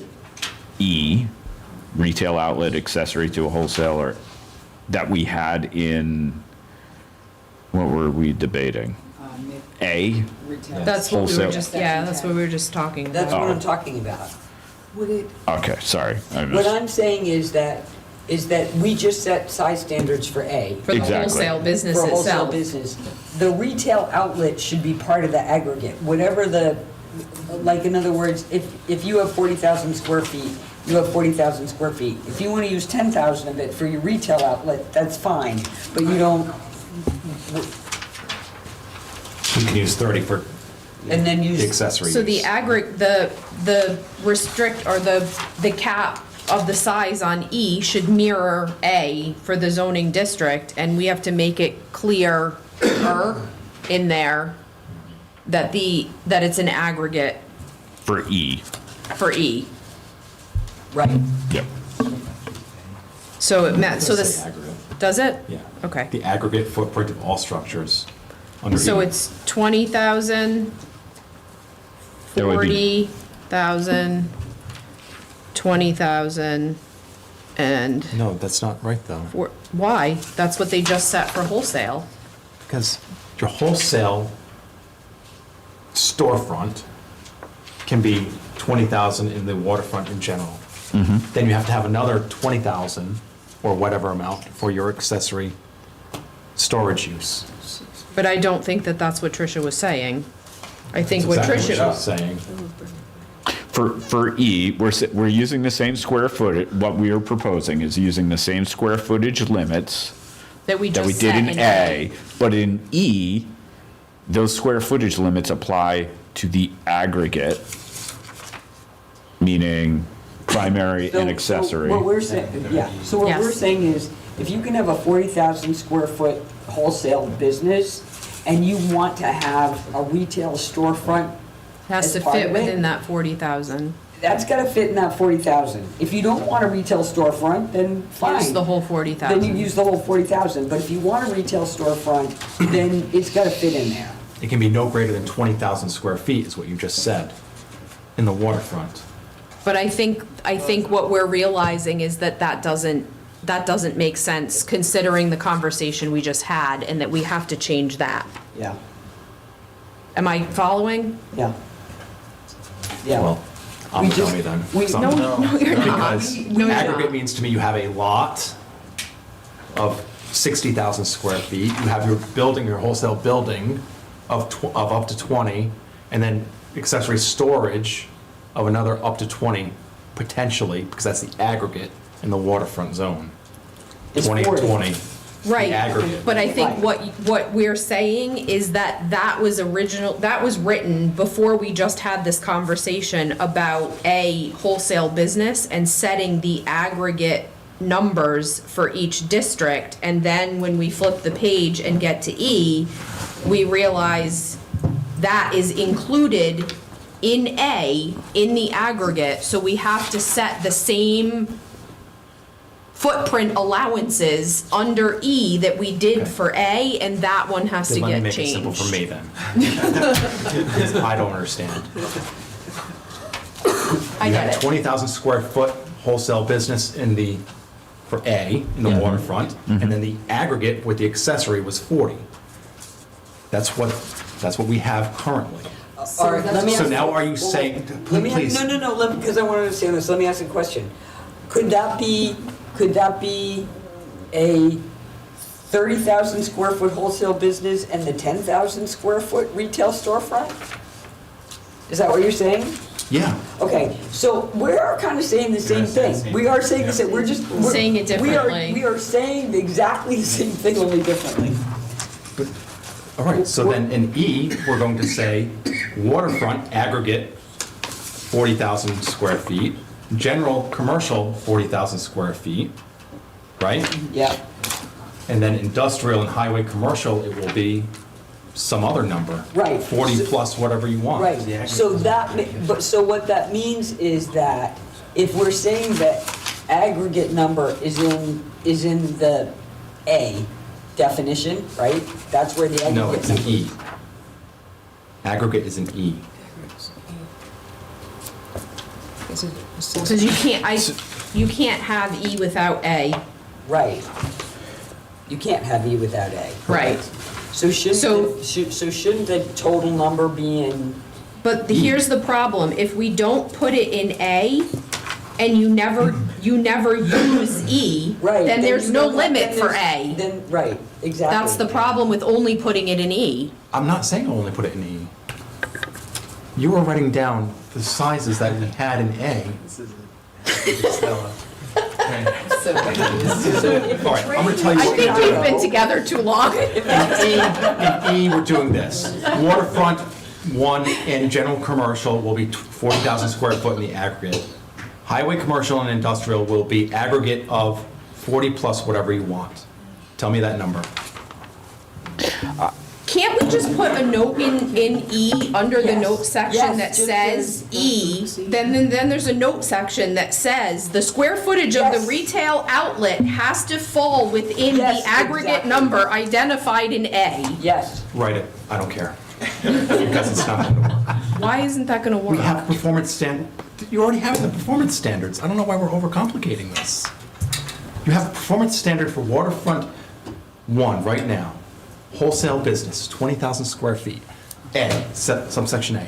Subsection E is the accessory storage. Yeah. Aggregate waterfront, 40,000 square feet. But that's not what they want. They don't want to allow a 20,000 square foot accessory, which doing that would do. Okay, They want the 20,000 square foot total, including the accessory. Right. Am I right? Yes. okay. Yes. Because what you're doing is That's- doubling I the did not square understand that. footage. So that's why I suggested, why don't we just put a note in E that says the square footage, the footprint of the retail outlet I don't know exactly what we'll say, but it would be basically saying that the square footage of the retail outlet is tied to the square footage limit under A. Yes. It has to be part of It's part of that limit. It's part of that limit, yep, that's it. Okay, That's it. I got it. Am fun yet, Craig? This is a fun one. Are you following along?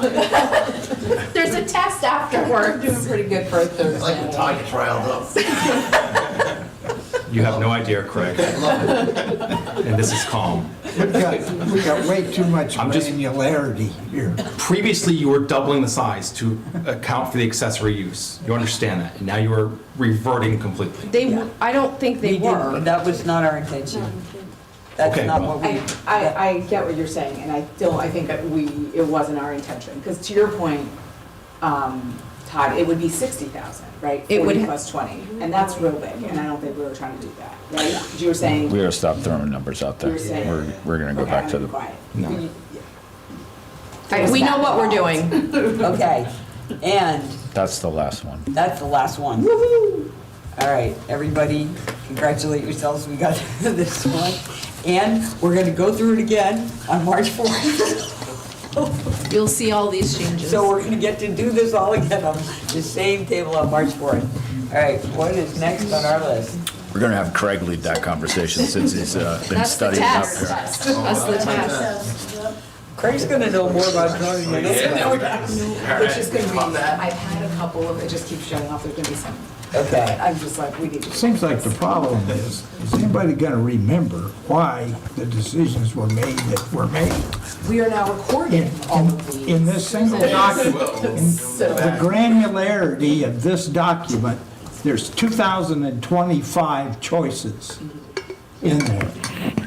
That you have to remember, well, Why what's the we did what corporate we memory? did. Why did we do what we did? Yeah. If it gets challenged, I don't know how you, Well, luckily, a lot of this is on videotape. Yeah. and we have, it seems like we have too many zones almost, like we're over-regulating. Okay, let's simmer down there. Hey, we're gonna add another one. All right, so we're done. It's a little Okay, bitty what's town, next? we don't, All right, we ready? So does anybody have anything to add on the definitions? Do we have any definitions that we have to add tonight? We're discussing tonight. I want to just check the shopping center, well, no, because we're going to delete that. It's the mixed use one. Yeah. I want to make sure that it aligns okay with the way that we've written that use. Yep. And I was trying to do it, but I can't do it on the fly. All right. So just a heads up, not for tonight, but for the 4th, we're gonna get a definition for commercial marina. So that'll get circulated before the meeting, but that is there. And then we also need to, it's not a definition, but we need to look into the serving of liquor as an accessory use for a bookstore. So we're gonna have to come up with something for that too. So those will get circulated before the 4th meeting for everybody to take a look at. And that came out of the town council meeting. That came out of the town council meeting. No, we approved the license. Hmm? We approved the license. Do you want to talk about your commercial marina right now, so we can have some guidance?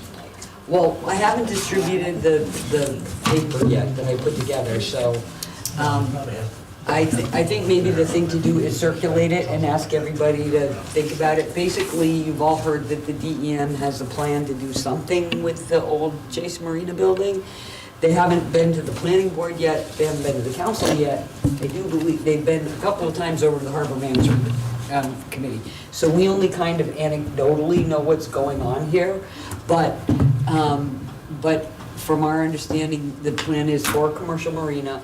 And that's, that's a small area, and it is commercial, but it's also abutted by a lot of residential property. So we think that we need some language just to make sure they can all coexist properly without disruption or drama. So that's the idea. And Ed found some language in a couple of places, and then I went looking at a couple of other towns, the city of Baltimore, and just pulled together some random potential performance standards for everybody to look at and think about. Might even be able to come up with some, because there's not many out there, so. Yeah. Be at the forefront. Can I take a minute to try to educate our council members about the 2 district use tables they're going to be receiving? Yes, Okay. I think that would be great. Right? Do we only have 2 here? Yeah, too. So you're going to receive 2 district use tables in your packets from us, right? One of them is going to be this one with the pretty colors on it, right? And it's going to have a short cover explanation as to what these are. But in green, W1, W2, TMS, PFD, NB, those are the 5 zones that this board has gone through, the zoning ordinance committee has gone through, final recommendations from us, okay? Yeah, and I'll say this as well. Monday, we're asking you to vote on the entire table, but this is to help focus you, so you know that green means everything is final from this board, okay? Green for go. Exactly, that's why it's green. Oh, smart thinking, I didn't get that. Yellow are those 3 zones that we just discussed. And it's our intent to have those to you by the end of March, right? Middle of March, probably, okay? Well, we did a pass through them tonight. We're gonna do another pass at our March 4th meeting, and hopefully then we're gonna vote on March 4th and then send them to you. Okay. And then blue are the 4 residential zones. That's our next set that we're going to tackle.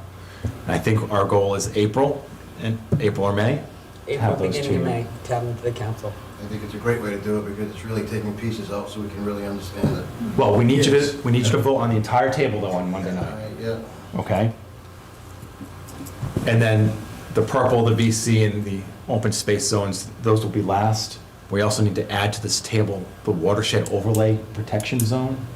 And probably So the if- PDP. If we vote on the entire package the way it is now, it kind of protects us a little bit on some of those things that were Yeah, Yes. permitted, like, so, like, that a contractor could come in, like, quick and get some paperwork in, and so it gives us a little bit of protection now to say, Let me explain it like this to you. like the Counselor. 3-family stuff that we just, like, so it'll give us a little protection, that somebody just can't come in and, 3-family we're going to discuss in a minute. But I think the easiest example is mini storage use. This board reviewed it a couple months ago, whenever it did, to make recommendations. You also saw, and when the board reviewed it, they recommended it be permitted in the industrial zone with certain criteria, or special use, whatever it is, right? But that's the industrial zone, that's the yellow right now. But it's changing it from a no to a special use or permitted, whatever it is now. Does that make sense? And I'm not explaining myself well. So I think the point of coloring the table for you guys was to show you the steps that we're kind of going through. And so the green is been through the entire process and is at a point of final recommendation. You just heard this board go through the yellow zones and reconcile the zoning revision committee's recommendation to them. They just went through and made decisions about those recommendations and will now be able to vote to pass that to you and would turn that green. with the changes that we just Yep. made tonight, basically, or your next meeting. Yep, the blue, we do that cycle for that one, then we do it for the purple. The point being, this is in front of you as, you're gonna adopt this as you see it, but yellow's gonna come back to you, blue's gonna come back to you, purple's gonna come back to you. So if there's something in there that you have questions about, we need to resolve, we have to talk about, it's coming back to you. When you see it Monday night, that's not your last shot. That's what has to be clear to. That's why we tried to color it Which to is make great, it which is great, because I clear think for The last everybody. meeting is where all the confusion came in, so as long as it comes back and it's clear and. Yes. And So- people are clear with it, it's a great way of doing it this way. I have a better understanding of what I'm looking at and what I'm seeing. Yeah, And so I mean, It's there so that we have something, because the way we voted last time, we don't have anything in place. This gives us something in place, but know that it's only partially completed, and the rest of it is being worked on. Right, and we're asking you to adopt the entire table so that we don't, because fracturing the table into like adopting this zone and that, that's just gonna create massive confusion. So we're asking you to take it as a whole with the understanding that you're gonna see again everything that's not green. And it might look different than what it looks like right now. You just witnessed us go through yellow and Right. change them. Right. So that'll come back to you. So that's why we color coded it, to hopefully make it clearer that these are in various stages of going through this process, that those are gonna come back around to you. So if you're hung up on one of those or have questions on one of those, there'll be opportunity to work through that. And like you did tonight, you can join this discussion and voice those concerns as we're having the conversation and be able to have that interaction and weigh in on that part. Good? Yes, thank you All very right. much. So then there's another table you're going to receive. All right. Designations are all the same. I'm going to point out the yellow boxes to you. And you see there are 3 use designations there. In the single-family home in the VC, for example, you have the S and N. The S is what the designation was prior to January 2024. The N is because the council decided to change everything, all the S's to N's to protect the town. So that's that middle. Okay. The final N is the What we're recommending. current No. proposed use designation. Which, And for this one, it's a residential, or it's one of the last zones we're going to get to, so that may change in the future. It will change, but we haven't, that's in purple on the other chart, which Yeah. is why it's still an N. But you know what? I think if you page down, there are some that are in the other zones that actually have been set back, right? We You have to go to. What do you mean, you have to Trish? go to the other section. what is, which zone is this, mixed-use residential? Oh, never That mind. one right there. That's okay. Highway highway commercial. commercial. Yep, there it Okay. is. Yep. So That's this NP. one right here, where it's SNP, They brought it back as a permitted use. we brought it back as a permitted use. So some of them, we've been through the whole thing. The board's been through the whole table, Craig. Okay. They're unresolved on all of the zones, other than the waterfront and the TMS, PFD, and NB. But they've permitted where they could in the other zones for now, right? Could I just ask a Please. question? And don't take this the wrong way. What is the impetus for the second version? This was the first version. Yeah. Okay. What is the impetus for this version that we're looking at? History. So the council could see what the original designation was. Okay. When we tried to explain to them that all the special uses were changed to not permitted. Because what they were seeing in front of them only showed an N Sure. to an N, So or this an is a N to an historical S. This is perspective. history all the way back before we started the exercise on specific and objective criteria. But- So it gives them a progression. But when it comes to the vote on the use table, the council will be looking at Not this. the multicolored, that's where we focus. Not even. They're looking at the version in front of Plain them. Jane Plain Jane. table with only one designation in each box. You'll Correct. notice that all What of we were just these- looking at. No, the purple has all 3 designations. It does, Oh, it did? Oh, I didn't Yeah. even see that. yeah. Yeah. Oh, okay, I'm sorry. I didn't even see that. So what Okay. they're voting on is the version that was advertised and is in front of them, and you'll notice, I believe Todd put it at all of these, it's like informational purposes only. Yes, okay. This is just to guide the discussion and get people on the same page and understanding where we are and where we are going. It's a historical progression. Yes. Are you two good? You both I'm good. understand? I'm good. Makes sense? You can convey it to your colleagues? I will do my Well, best. we will do our best. Yes, no, it makes sense. I think it's big that's gonna come back with that. As long as, Tricia, like you just said, Tricia's promised that all this stuff will come back and we'll have another chance to revisit it and look at it and. It's just too much to come at once. It has to be an iterative process, right? And I think that's what happened the first time. I got a whole bunch of information at once and this is so much better. And the reality of it is that the changes that we had to make to be consistent with the state enabling changes was just really, It was like, it really screwed up the trajectory we were on with the zoning revision, and we had to rethink how we were doing this, and ended up, because the specific and objective criteria have to get adopted, this was the only way to do this. yep. Okay. So, any other thing on definitions? Anything? I'm just gonna look at that definition. If I find any problems, I'll discuss it Okay. with Todd and bring you a revision if needed for the 4th. Yard regulations and accessory structures. So I think that we should do this one when we're doing the residential zones, because it makes sense to do it when we're doing the residential zones. But, Go ahead. Well, I'll say, it's hard to say yes to that because of accessory family dwellings. well, no, Or accessory ADUs, dwelling units. but ADUs we can do, ADUs, not really. This another state mess to deal with. So they drafted the legislation for accessory dwelling units. We have very little, wiggle room there in what we cannot do or can do. It's very prescriptive.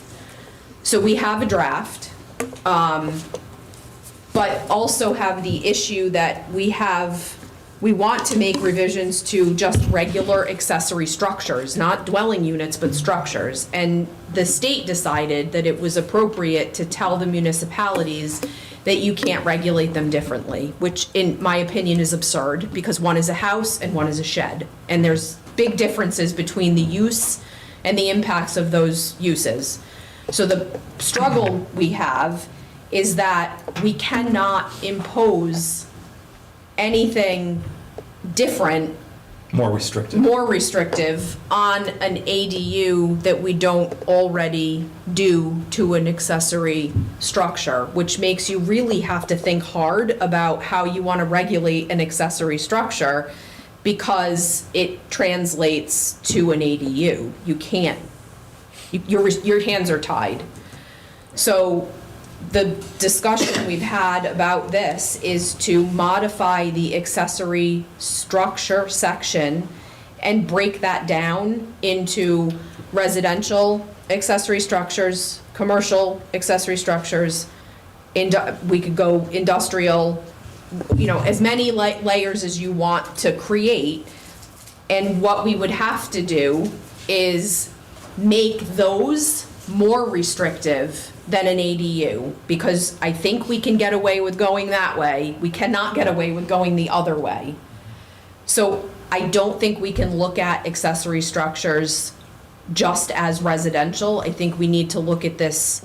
well, yes, and because I also think that we need to look at agricultural accessory structures. Yes, that was another as a whole nother category we talked right? about. Because And tying that back to an operating farm and giving Yeah. them, some leniency that you might not give to another type of accessory structure. So to recap, let's address accessory structures first, set the limits there, and then we know when we talk about accessory dwelling units, ADUs, we got to be less. I thought we should do ADUs first. Yeah, I think we can do it either way. Oh. Bill, I would do the ADUs first. but we should probably get something on the books about ADUs. Because People right- are coming in and asking for them. Right, so did ADU language get distributed? No, Oh, it didn't? no, Okay. No. So, we should distribute the, because it's been difficult. The reason it did not get distributed is we pulled together a draft and then talked about the draft and compared that with the law and came to the conclusion that there are at least 3 things in the law that make no sense at all. and went kind of around in circles about how to write that into the local ordinance, and I don't know that we necessarily landed. But other communities are dealing with the same issue. They haven't written theirs yet, though, Stu.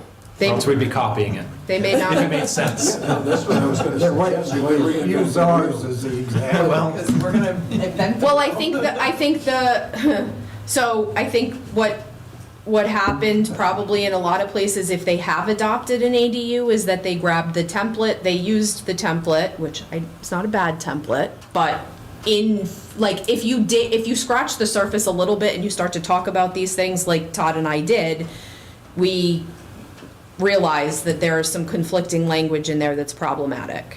So it's very possible that if somebody did adopt an ADU ordinance, they grabbed the template, they plugged it into their local ordinance, and they didn't get as far as realizing that there's a problem there. They'll realize it when they go enforce it, but But does the Rhode Island chapter of APA or Grow Smart Rhode Island or somebody like that are they working on this issue? Because I know it's a huge issue around the state. I can tell, which issue? ADUs or the legislation? Because one is part of the other, but Well, yes. What the state legislature has done with ADUs and how to implement that at the municipal level. You think? Yes. I should think some very smart person would be thinking about that, We coming up with solutions. I almost said out loud, that would imply they're very smart. That was on the record. So yes, we are definitely paying attention to this, but we don't make the rules, and they don't necessarily listen to us when we tell them that there's a problem with their rule. So what do you want us to do about the ADU thing then? Not hold off? No, Or- I think we have to come up with the best version we can and walk the line on those three issues in a place where we feel like we can do so comfortably. Is there a minimum size limit on an ADU? You are allowed to impose a maximum. Right. Minimum There is is, a minimum. minimum is gonna be whatever state, housing code, No, building no. code. The minimum is 900 square feet for a one-bedroom. It's 900. No, that's the maximum. You're allowed to impose a limit of a maximum of 900 and 1,200 for two-bedroom. The minimum size is gonna be dictated by building code, by minimum housing standards. We don't have a minimum.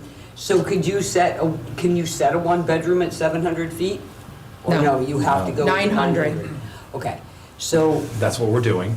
okay. And a good. two-bedroom That at 1,200. would- Thank you. That's a lot bigger. Colorado's is. Or 60% Of of, the principal Of the principal structure, structure. whichever is less. Right. Colorado's is 800, period. One bedroom, two bedroom, doesn't matter, 800 square feet. So if you're looking for guidance from the planning board on drafting language, my suggestion would be that we go with the absolute minimum.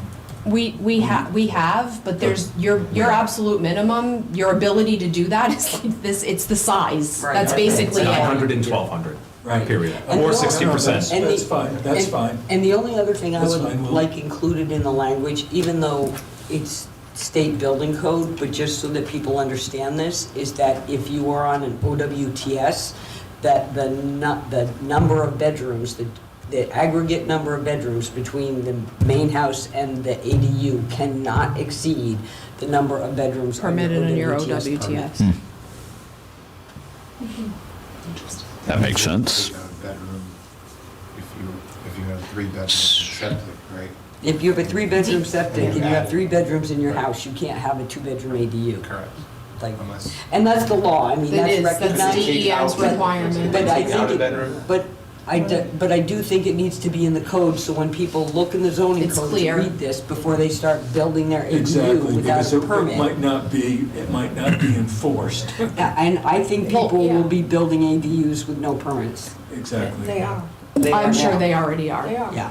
There's several. The other thing we should look at is requiring maybe we require a certificate of conformance from DEM. Well, Good idea. well, I Well, mean, how else are we gonna make sure? well, everybody, before you get a CO, you're supposed to have a certificate of conformance on file in there, right? And your stamped conformance plan from DEM's will say in it, Yep. you know, 3 bedrooms, Yep. 2, whatever it is. So, and if there's a question, right, if there's a question about it and there's nothing, you can send somebody back to DEM for system suitability determination, which I think is like $300. But if, for sure, if the building official looks at your thing and you happen to have a 4-bedroom septic, but you only have a 3-bedroom house and you're adding a 1-bedroom ADU, then maybe you'd want to make them spend $300 to get an SSD, but I do think that even though in theory they should be there, it should reference their conformed DEM permit in the file. Like, so somebody actually checks that. So net, do we want to put this on the March 4th agenda? Well, it depends on whether you guys. Yeah, I think Yeah, that's the we question. will. Goal. Okay, so Ashley and Todd are gonna get something drafted. Does anybody have any other thoughts on it they wanna add to Ashley or Todd in terms of language that they want or don't, or are concerned about? One criteria I thought you may want is separate entrance. There's nothing prohibiting you from having a requirement for a separate entrance. That's good too.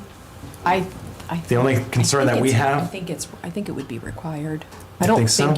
I don't think you can have an ADU that does not have its own, like, I think by fire code, you can. We talked about this last, Yeah. Right. ADUs cannot be attached Yes. to an existing Yes. building. They can be within the existing structure, or they can be within a Detached. detached structure. And the one thing I don't know about the entrance is, like, I've seen one that was built, not here, and it's like, how do they put it? It's attached, but they essentially created like an entryway on the end of the house, so when the entryway goes into both places now. Yeah. One goes into the Yeah. house, and one goes, and so I don't know if that's considered a separate entryway or not. I have an ADU in my house, Yeah. and it has an entirely separate entrance all by itself. All by itself. Yes. But And what you're talking do- about is like a duplex, a common entrance way, right? Yeah, it's And not a then you each- duplex, but that's kind of It's how, like that's how it was the designed. house is here, and then there was like a garage or something, and they built like a breezeway between them, Yes. and then the Yes, and breezeway then- goes into both, Right. and you can go into either one. Yeah, it's like that. Yes. But I think, and we can check this, but I think by fire code, you have to have a separate egress. I don't think that you can share the egress with the main structure. So. I don't think you What can. you're talking about, my house, when it was built with an in-law unit with the breezeway that you're talking about, where you can go this way or this way, and then I also have a front door. I'm assuming because that was the original build, it was Brenda Lee's house. So, and then they converted that into a garage. So when I walk into my mudroom, which is now my mudroom, that used to be the breezeway that you're talking about. Yeah. So I don't know. I don't know, if we that's- should ask the fire marshal, right? Yeah, because if it's required, then we don't have to put it in there. I do think it is. I don't think that fire code would allow you to put an entirely separate living structure and then make that person exit through your house. Okay. Because technically, I could rent mine and lock my door and not let them in. Right. Like, So the fire code. Oh, we have a fireman here. So the fire code, as far as the fire department, the fire code, we don't have jurisdiction in a single family home besides smoke detectors. So single Well, family. then we'll have to ask But how the. does But I don't know if Yeah. adding another unit keeps it a single-family home in the eyes of the fire code. So I'm doing one right now in Tiverton, and I don't know how they have it. I am literally doing one right now in Tiverton where it's connected to a house, separate entrance, it's 2 bedrooms. They did just upgrade their septic system, so I don't know who's making all the decisions, but it is totally separate from From the other one. the house. And it's in Yeah. a small residential neighborhood. People moving out of one area of town and moving in with their kids because they can't afford to live Yep. where they are. Okay. So it's, and it's totally separate, totally separate smoke detectors are putting in. Now it's another question, I don't know if I have to interconnect into the house on the other side. I'm trying to get those answers from the fire marshal, and it's just, No one knows right now. Well, I think ADUs are just creating a lot of havoc for right. a lot of different. It is, and I don't think the state, like under the fire code, has even started to address ADUs. Being attached is totally different than being separate. It's, I don't even know if they have a category for it yet, but. Yeah, I don't know either. And I don't even know things like, if you put an ADU over a garage, you know, like, and it connects from like, it connects from a second floor breezeway, then do you have to have an outside stairs? I think you do. I don't know. All right, So Ed, check with Dan Murphy, he's if you would, as emailed. well as the building, state building official, right? Yeah. That we have right now? Yeah, Candy, yeah. Yeah, Or, yeah, his office. yeah, please. okay. So you're gonna get some ADU language for us. And then I still think on the bigger accessory structures, obviously they're gonna have to relate to ADUs, but I think at least for the residential ones, looking at them when we look at the residential zone, and particularly like the agricultural uses and all that, that's the place to do them. If we're gonna have separate categories for commercial and industrial, we should start thinking about those sooner rather than later.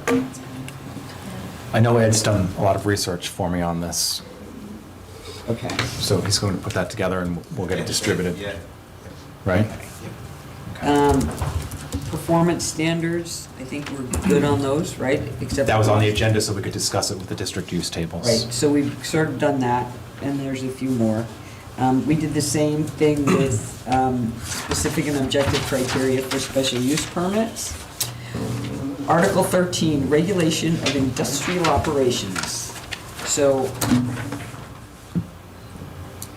did we distribute that or not yet? No, but I can. Okay, so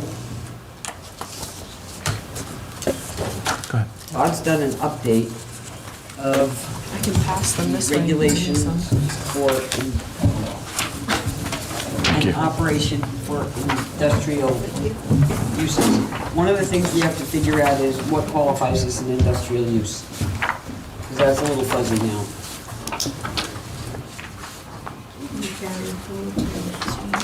We are. This is getting distributed now so that everybody has an opportunity to review this before the next meeting. Sorry, sir. So this is being distributed so everybody can review it before the next meeting. I'm gonna let Todd talk about it a little bit, but one of the things that we have to decide is what exactly is an industrial use that's covered under this category. That's exactly right, Trish. Right in paragraph A there, you have used for industrial purposes. I don't know what the intent was of the original drafters here. And when I talked to Trish about this, one thing we thought was just every use that's permitted in the industrial zone, but that doesn't work, right? Although I wonder if it should just say, I wonder if it should just say buildings used for commercial and/or industrial uses. Because in theory, none of these things couldn't apply to other things, right? I mean, nobody wants a lot of noise, nobody wants a lot of vibration, nobody wants anything that smells. So maybe these standards just apply to, nobody wants smoke, heat and glare. Maybe these things should just apply to all commercial and Commercial, industrial industrial. uses. We don't have to vote on them tonight, but this is a. No, and a lot of the changes are just references to the right sections, capitalizations. At the bottom, you'll see I need to get with Ashley to confirm that we're referencing the right regulations and statutes. My biggest question for you folks, though, is what is an industrious use, or as Tricia suggested, maybe it applies to all commercial and industrial uses? And then Is the word industrious use or industrial? industrial uses. It seems to me, sorry, go ahead. I was just gonna say, doesn't that, why can we just put a reference to the use table? They're listed as industrial It's like uses. two Two of uses. them. I don't think this was intended only for those two uses Then it under should, section then 13. it should say whatever categories within the use table you want it to apply to. But I think it could apply to everything that's not residential. Then say, I would just say that. That's what I think. Isn't it manufacturing? Yeah. Isn't that what makes it industrial? I Because feel like they're making something, manufacturing. Yeah, to a little bit to that point, I feel like the terminology industrial, like, it just seems a tad antiquated. It is. Sort of given sort of how we have evolved It the is thinking antiquated. and the documentation around here. So why are we trying to back into this instead of flexing this to meet sort of where we're at? I agree with you. So maybe the solution, as I've heard now, is all non-residential uses. Rosemary's smirking though, so. What I wanna do is just make sure, cause I'm glad you're watching me. I want to make sure that we're not, Overreaching. I just did a Well- a Jasper search. Do you want me to, and to provide it? It's a ChatGPT, but it's better.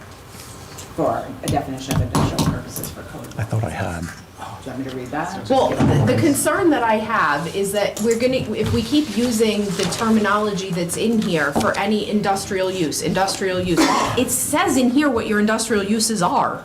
But we only have two of them. I know that, but what I'm saying is, I think instead of trying to define industrial use as something else, that we modify this to be reflective of what you want it to cover. Like, it doesn't make sense to me to try to cram everything into, like, say what an industrial use is to make this work, instead of changing that term to something other than what it is and making it apply to what you want it to apply to. The only caution I have is that we are working on modifying the subdivision regulations for the design standard section and for the section on public improvement standards. And I don't want us to say something here that would conflict there or vice versa. And we're trying to keep the design standard piece of it design, and but the public improvement side of it is different. That talks about streets and their widths and their inclines and all of those things. And so I just want to make sure that we're not going to be crossing over each other in doing that. Well, this is noise, vibration, glare. Dust. Smoke, Dust is not in air here, Stu. pollution, industrial waste and sewage, heat and glare, radiation. So I'm not worried about any of those then. Right. Yeah, so, but that's why I think this. Just make them apply to everything that's non-residential. Yeah, that applies to everything that's non-residential.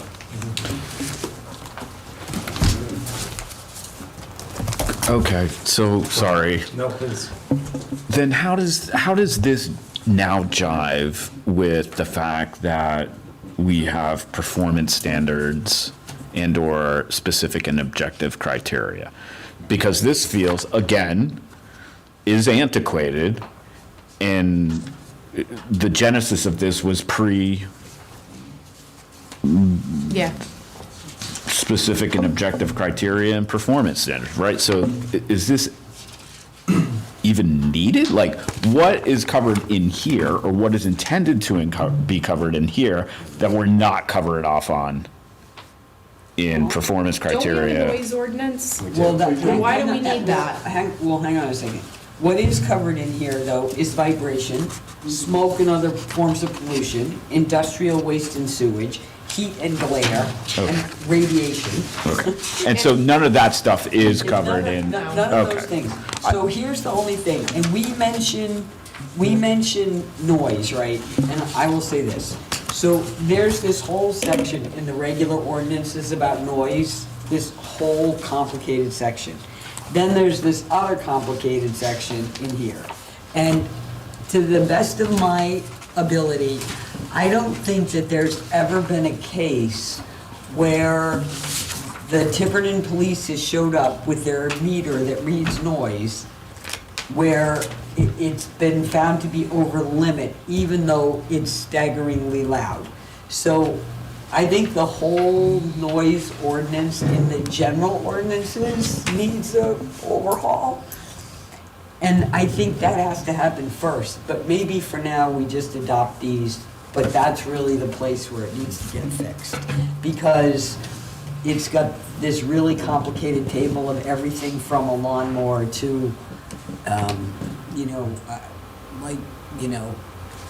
rocket launching. Yeah, well, Andy Tights put it together based on Newport's experience. Yeah, and it doesn't work. And It doesn't work. And it's never, ever worked. So, I'm sorry. I think for now, In this, or is that in the noise ordinance? That's in the regular noise it's in the ordinance. regular noise ordinance, but there's a whole list of decibels and receiving sound and locations, and it's really pretty nice. Wouldn't it just make sense to then take noise out of this? And then if the noise ordinance doesn't function well, fix that? Yeah, but who's gonna fix it? I don't know if they overlap. I would keep noise in there just to, I would just to be Well, what are you safe. supposed to do when you have, what if it conflicts? What am I following? I'd have to look at the noise ordinance, but I think it's, One thing that I do see in Follow the here, ordinance. that I have not That's what- seen in that's the what standards PDD won't enforce. in criteria, is the hours of operation, which comes to play the town code to the town council many times. I'm sure Craig has heard it. Just giving it a cursory look. Isn't hours of operation though in our performance standards? And I haven't heard any.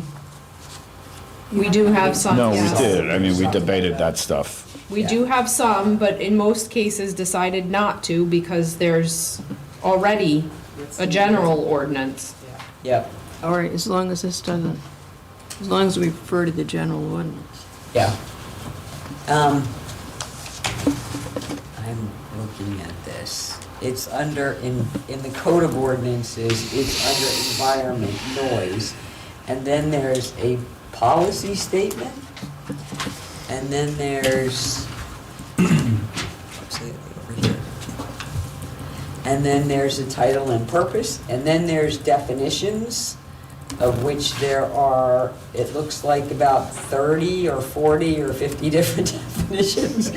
And then there's a whole section on measurement of sound that goes from 20 to 40, that starts with a ticking watch and a quiet whisper and goes all the way up to jackhammers, jet planes, thunder, a rock concert, or a firecracker.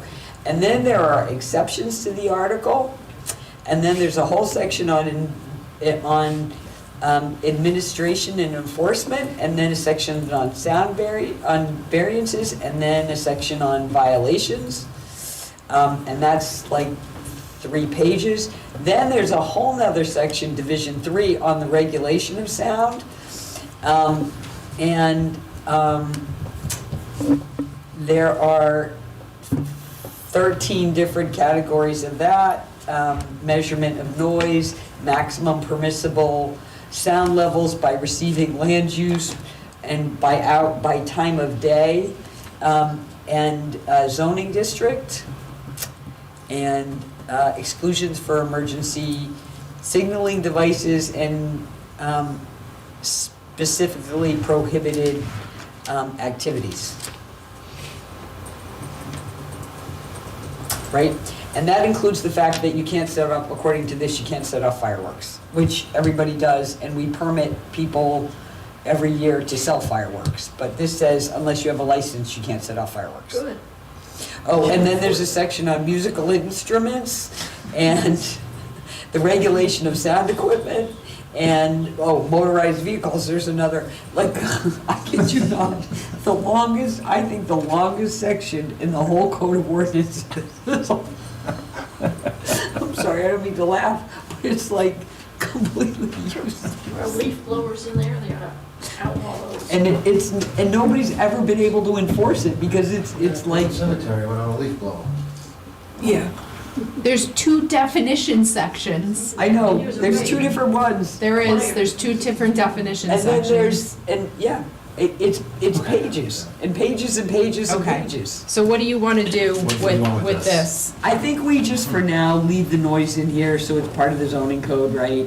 And then at some point, and it's not our responsibility because it's not a planning thing, but at some point, the town Should get needs to looked do at. something about its noise ordinance for real. So if we took Todd's edits and changed the title to regulation of non-residential operations, and then went through and struck industrial for non-residential, And when we got it on March 4th, we would all vote for it. Yeah, yes. Yeah. easy? Yeah, easy peasy. Okay. We'll vote for that. We might have some questions and some But I think it would- suggestions, but yeah. Yeah, I think if you bring us back a revision that looks like I that. think that'll go really quickly. Yeah, 2 seconds. Okay, that brings us to conservation development and Todd's new language for conservation development. And you may recall that when, back on June 24, when town council approved the conservation development plan, Mike Burke asked a question about who would actually manage the open space. So I guess we're trying to answer that question now. Did you receive this? Yes. Yes, Okay. That was part of the We package. did get this one in advance, And I just took. and I this- agree with it. I took the language from the state statute. Yep, That's all I could do, yep. because it's mandated by the state statute. So I think I'm okay with this. I have just one question, and I think I know the answer to it, but I think I'm sure.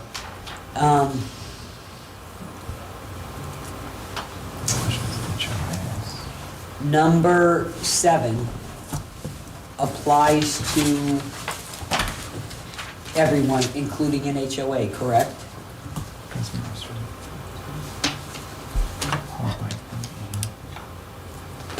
Yes, So even if it goes to an HOA, they've got to have a recorded conservation easement? because they would be the owner of the property in the land Okay. development. I just wanted to, Do you feel like that needs to get called out specifically as a safety net? well, no, wouldn't the planning board require that as part of their final plan approval?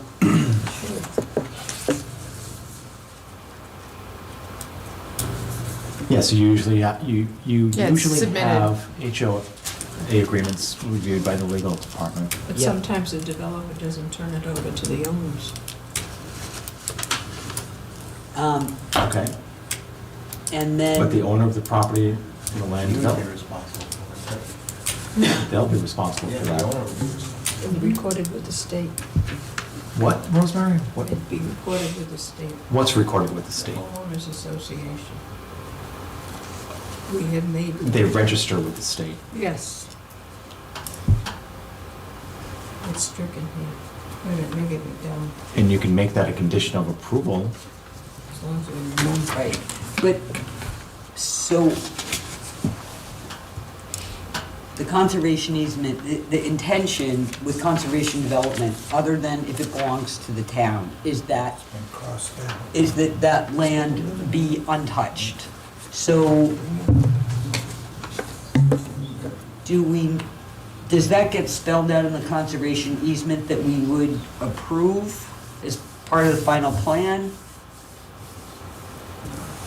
What we don't want is that open space, Yeah. is that the people in the HOA, you know, deciding, oh, well, we're gonna go into that open space, let's cut all the trees down, let's, you know, let's build a pickleball court. I mean, the whole idea of that is that's supposed to be groundwater recharge area and not be touched. So, as long as we require that in the conservation easement, we're okay. Because the only place in here that says it can be used for anything other than open space is if it's deeded to the town, in which case the town has the ability to decide if it wants to do something else with it. Don't you somewhere else, though, say Yeah. how the open space is Yeah. permitted to be used? Yeah, because in the multifamily, we say that you're allowed to use up to 25% of it, and I believe that in the other, somewhere else in there, it says that there's nothing allowed. Right. I don't have it in front of me. Is this not the whole thing? That's not the Oh, entire it's just the ordinance. section. It's just next to. Okay. Well, as long as we're covered on that, which I think we are. It does say, any portion of the open space not designated as a recreation field, garden, or park at the time of the planning board approval shall not be altered, cleared, or built upon. So I Right. think that's good. Right. Okay. I do think it has to be registered with the Rhode Island Secretary of State's office. What does? Stricken here, the What? homeowners association. What page, Rosemary? I'm looking at sheet 2 of what we received. It's Yeah, it's under- page 2. It's under Top of the page. Okay. Number B4. B1. B. Or B1, yeah.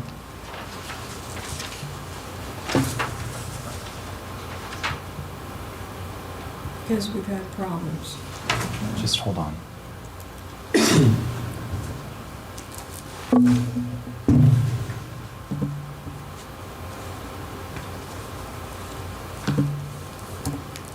It 5A. says it under 5A.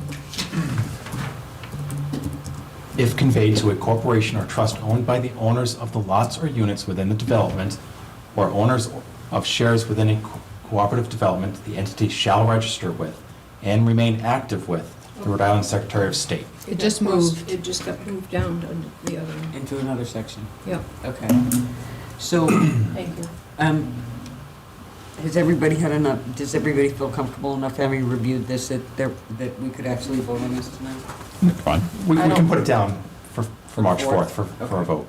All right, well then we'll put it down, but If we're not going to act on it tonight and put it down for a vote, I have an issue. If a homeowners association is given the responsibility of managing the open space, who enforces proper management? In other words, The homeowners association agreement will require it to be maintained in a certain, as required here, as open space. So your question is, who's going to enforce the homeowners association? To the standards, I think what you're getting at, Stu, is like there's if the other examples of ownership, see, if it goes to the conservation, Audubon, yeah, they know how to That's take their care job. of open They- space. They will put The plans mechanics of together. it. They will be, I know the Tiverton Land Trust, in order to be accredited with the National Land Trust Association, and therefore be eligible for grants, that they have to agree to go out and check a conservation easement at least twice a year.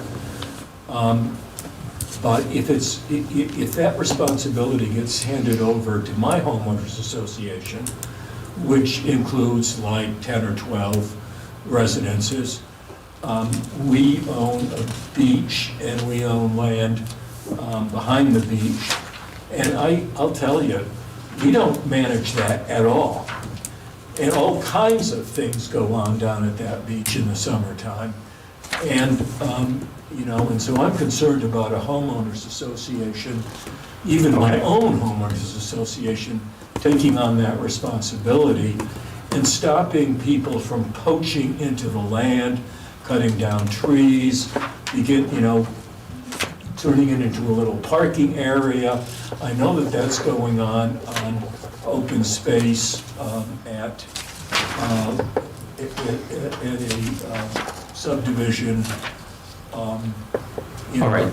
well, I The answer is think it simple. It's an enforcement matter for the zoning officer. I understand you guys don't want homeowner associations to have control over the open space. It's not your choice. It's in the statute.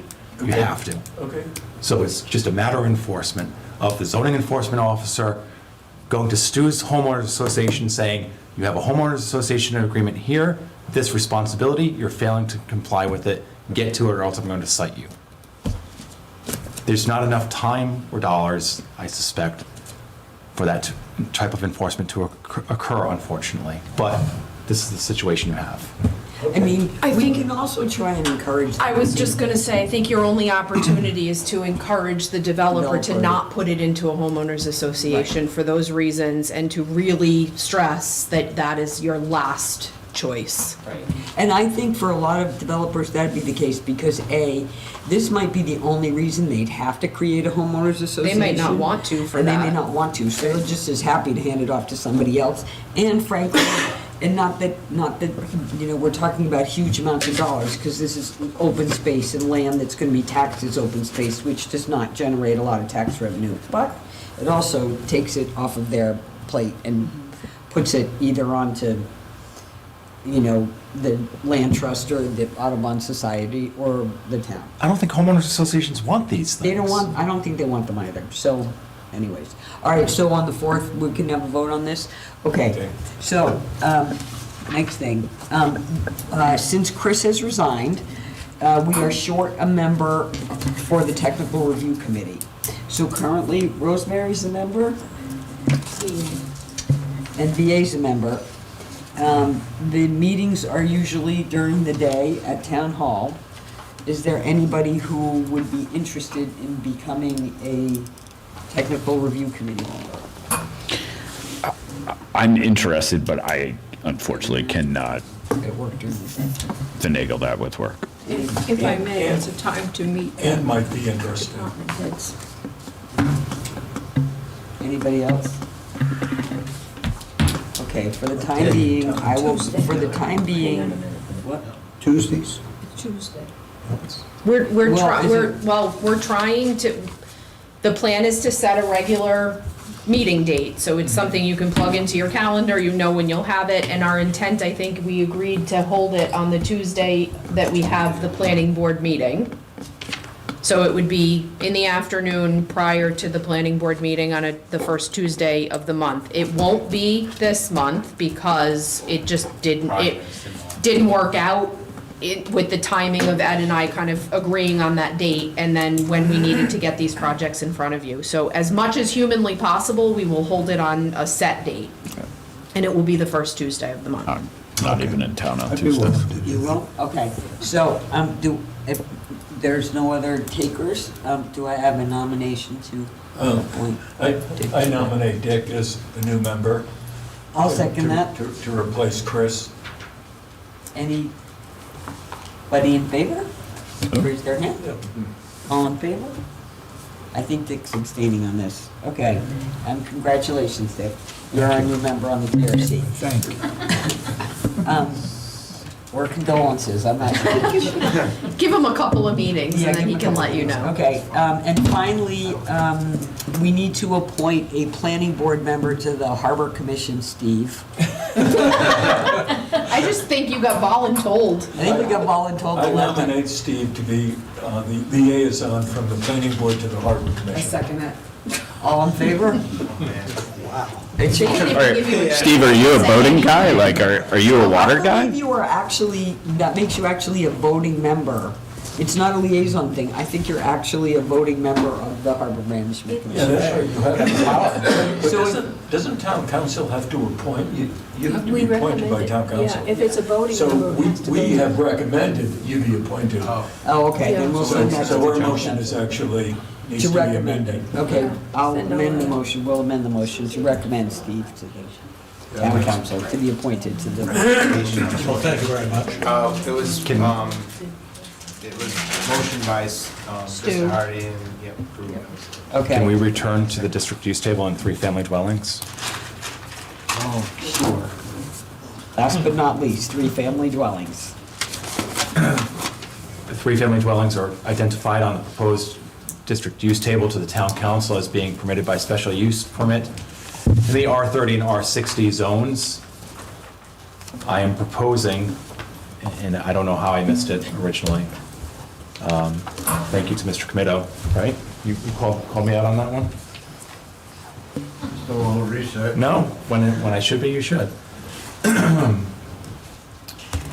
In my opinion, we have two options. We can either make our own recommendation to the town council, or I can impress upon them on Monday night to change the designations to permitted with two performance criteria. One, that three-family dwellings be connected to public water and sewer. And second, that stacking of individual units on top of one another is prohibited. And I say connected to public water and sewer because if you look at the R30 and 60 zones, those are encompassed by the two water districts already. So I don't think it's imposing a burden. Well, it won't be for the water, it would be for the sewer. Okay. But, I mean, I'm kind of okay with that. And I'm sorry, it also matches what you've done for multifamily dwellings of 4 units or greater, permitted when they are connected to public water and sewer.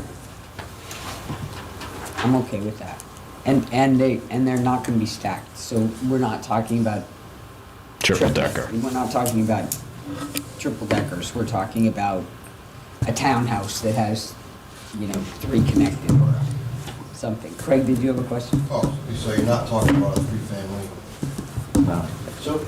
So you're talking like a duplex or a triplex? A triplex. Like a triplex. So you go horizontal instead of going up.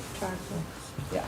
So, just a question, why wouldn't you allow that why would you only allow that in public water and sewer? And not in, why can't somebody drill a well or put a septic in? Fair question, and my explanation is because that's what we did for four-family dwellings. That's why I only make a draft. Other smarter people vote on these things. That was just the cutoff that we picked for the multifamily dwellings is 4 or more. Just because if you're, if you've got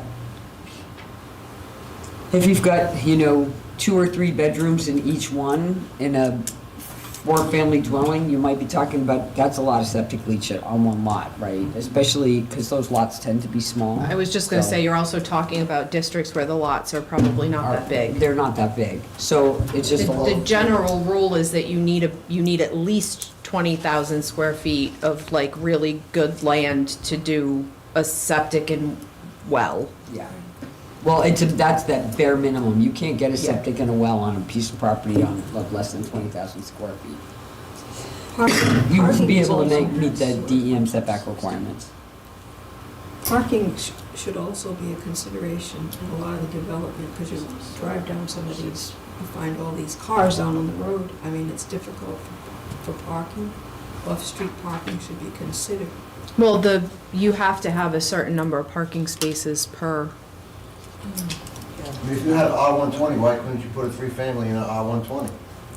Because that goes back to the septic and then the fractured bedrock issue with our water. So now, because we don't have an aquifer, and then that I actually. disagree with that totally. So you gotta think about it this way, that you permit the no, because the multifamily, Yeah, the you have multifamily Right, R60. density would kick in, you'd have to be counting for Yeah. multifamily. Yeah, definitely. Which would still, even with that density calculation, still yield you more units.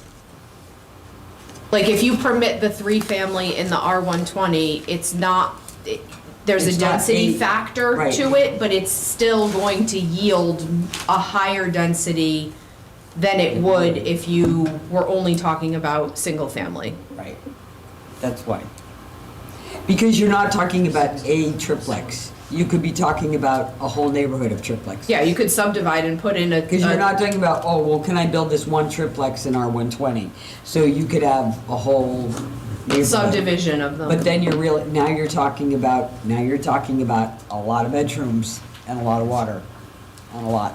I'm not talking about a development, I'm talking about one house on a lot But that, or but whatever. you have to understand that we can't do it that way. You can't just allow it for a lot that's not subdivided. Like if you put in a permitted under R120, then I can come in and subdivide in an R120 and I can put a 3-family on every lot that I can get. You can't stop me from doing that and also allow somebody to do it on one lot. Yeah. Like just do one. If it's allowed in the district and I have enough land to subdivide, then I can put one on every lot I can create. So does R60 have water and sewer? Typically. Well, there's only, all that's left of R60, there's only one piece of R60 left in the whole town. And it does have water and sewer. And there's a proposal right now for a comprehensive permit on it. That's the only one left. And honestly, probably if that hadn't had an application on it when we started this, so we really couldn't do anything about it, we might have changed that one too. But that's it. There's just one big piece left.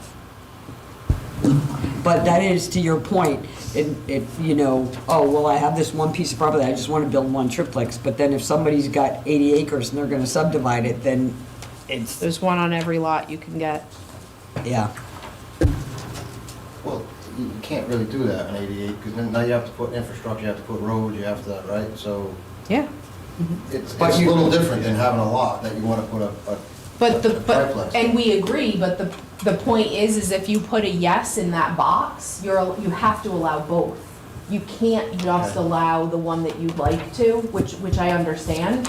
You have to also, if I have 80 acres and there's a yes in that box, I can do that, and you can't Right. stop me. And keep in mind, now that we have conservation development, you get the same amount of density, but the lots are a lot smaller.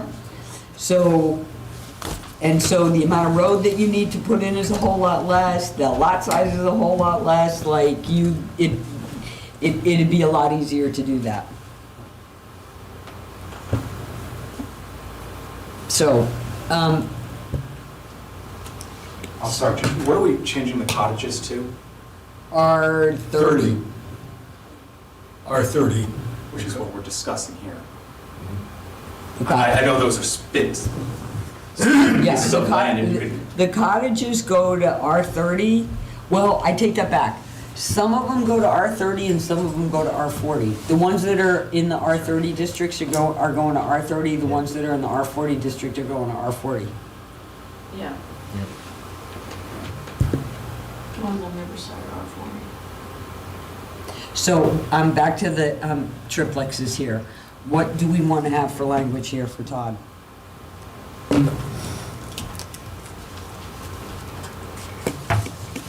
Can we, You want to see the language? I'm sorry. yeah, sorry. Special use permits in R30 and R60? And the criteria is, Permitted by right. oh, you permitted by right. But the, Performance standard. but the performance standards are, well, they can't exceed the height limit anyway, right? There's a height limit. Well, they could ask for dimensional variance, but Okay. But the 35-foot height limit that they're, I say stacking of individual units on top of one another is prohibited. correct. So they can be two-story triplexes, but then. they're they have side to by be- side, Yeah, side by side. and they have to be connected to public water and sewer. And connected to public water and sewer. Why not R40? Why are we only talking about?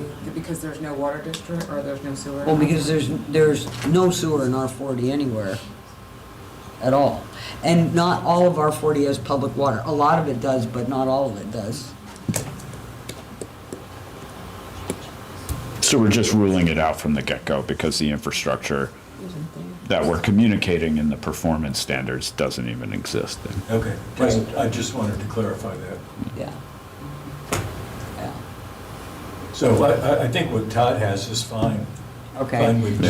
so permitted with performance standards. With performance standards in R30 and in R60.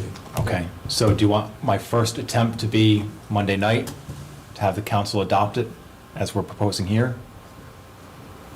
Because there was the concern about having it be a special use permit without criteria right It'll now. be permitted. I don't know, ask these, I can't what they wanted to.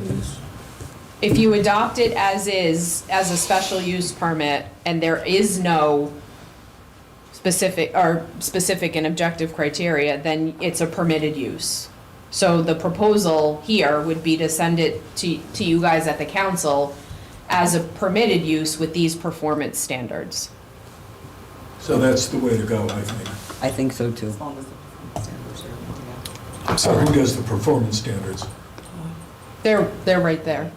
So first pass, try it with the council on Monday night. Yes? If that fails, then we'll just make a formal recommendation.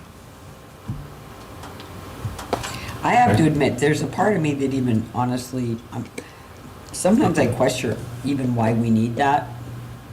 Why you need what? Why you need a 3, I suppose, just to round out the table. I think we ended up we ended We up did it with the split- 120. Right. Because we defined multifamily as 4 units or more. For the purposes of the conservation development. Right, but we have 2-family and multifamily. Which is Which 4 is units or more. defined as I know. 4 more. So what I'm saying is, we're just filling out the table so we have a thing that says 3. Yeah, perhaps in hindsight, multifamily should have been 3 and above, and we sort of, Well, Conversation as to why. No, that The would reason we chose that was because of the conservation development and the way that was structured, and we wanted to be able to refer to multifamily for conservation development, and the number that was chosen was 4, and then we realized, well, now we have a gap between 2 and 4, so we have to fill in the gap with this item. In the absence of 3, it would be treated as either a 2-family or a 4-family. Right. So we If answered. somebody wants to build a 3-family. Correct. Okay. All right, So that's the answer. that's,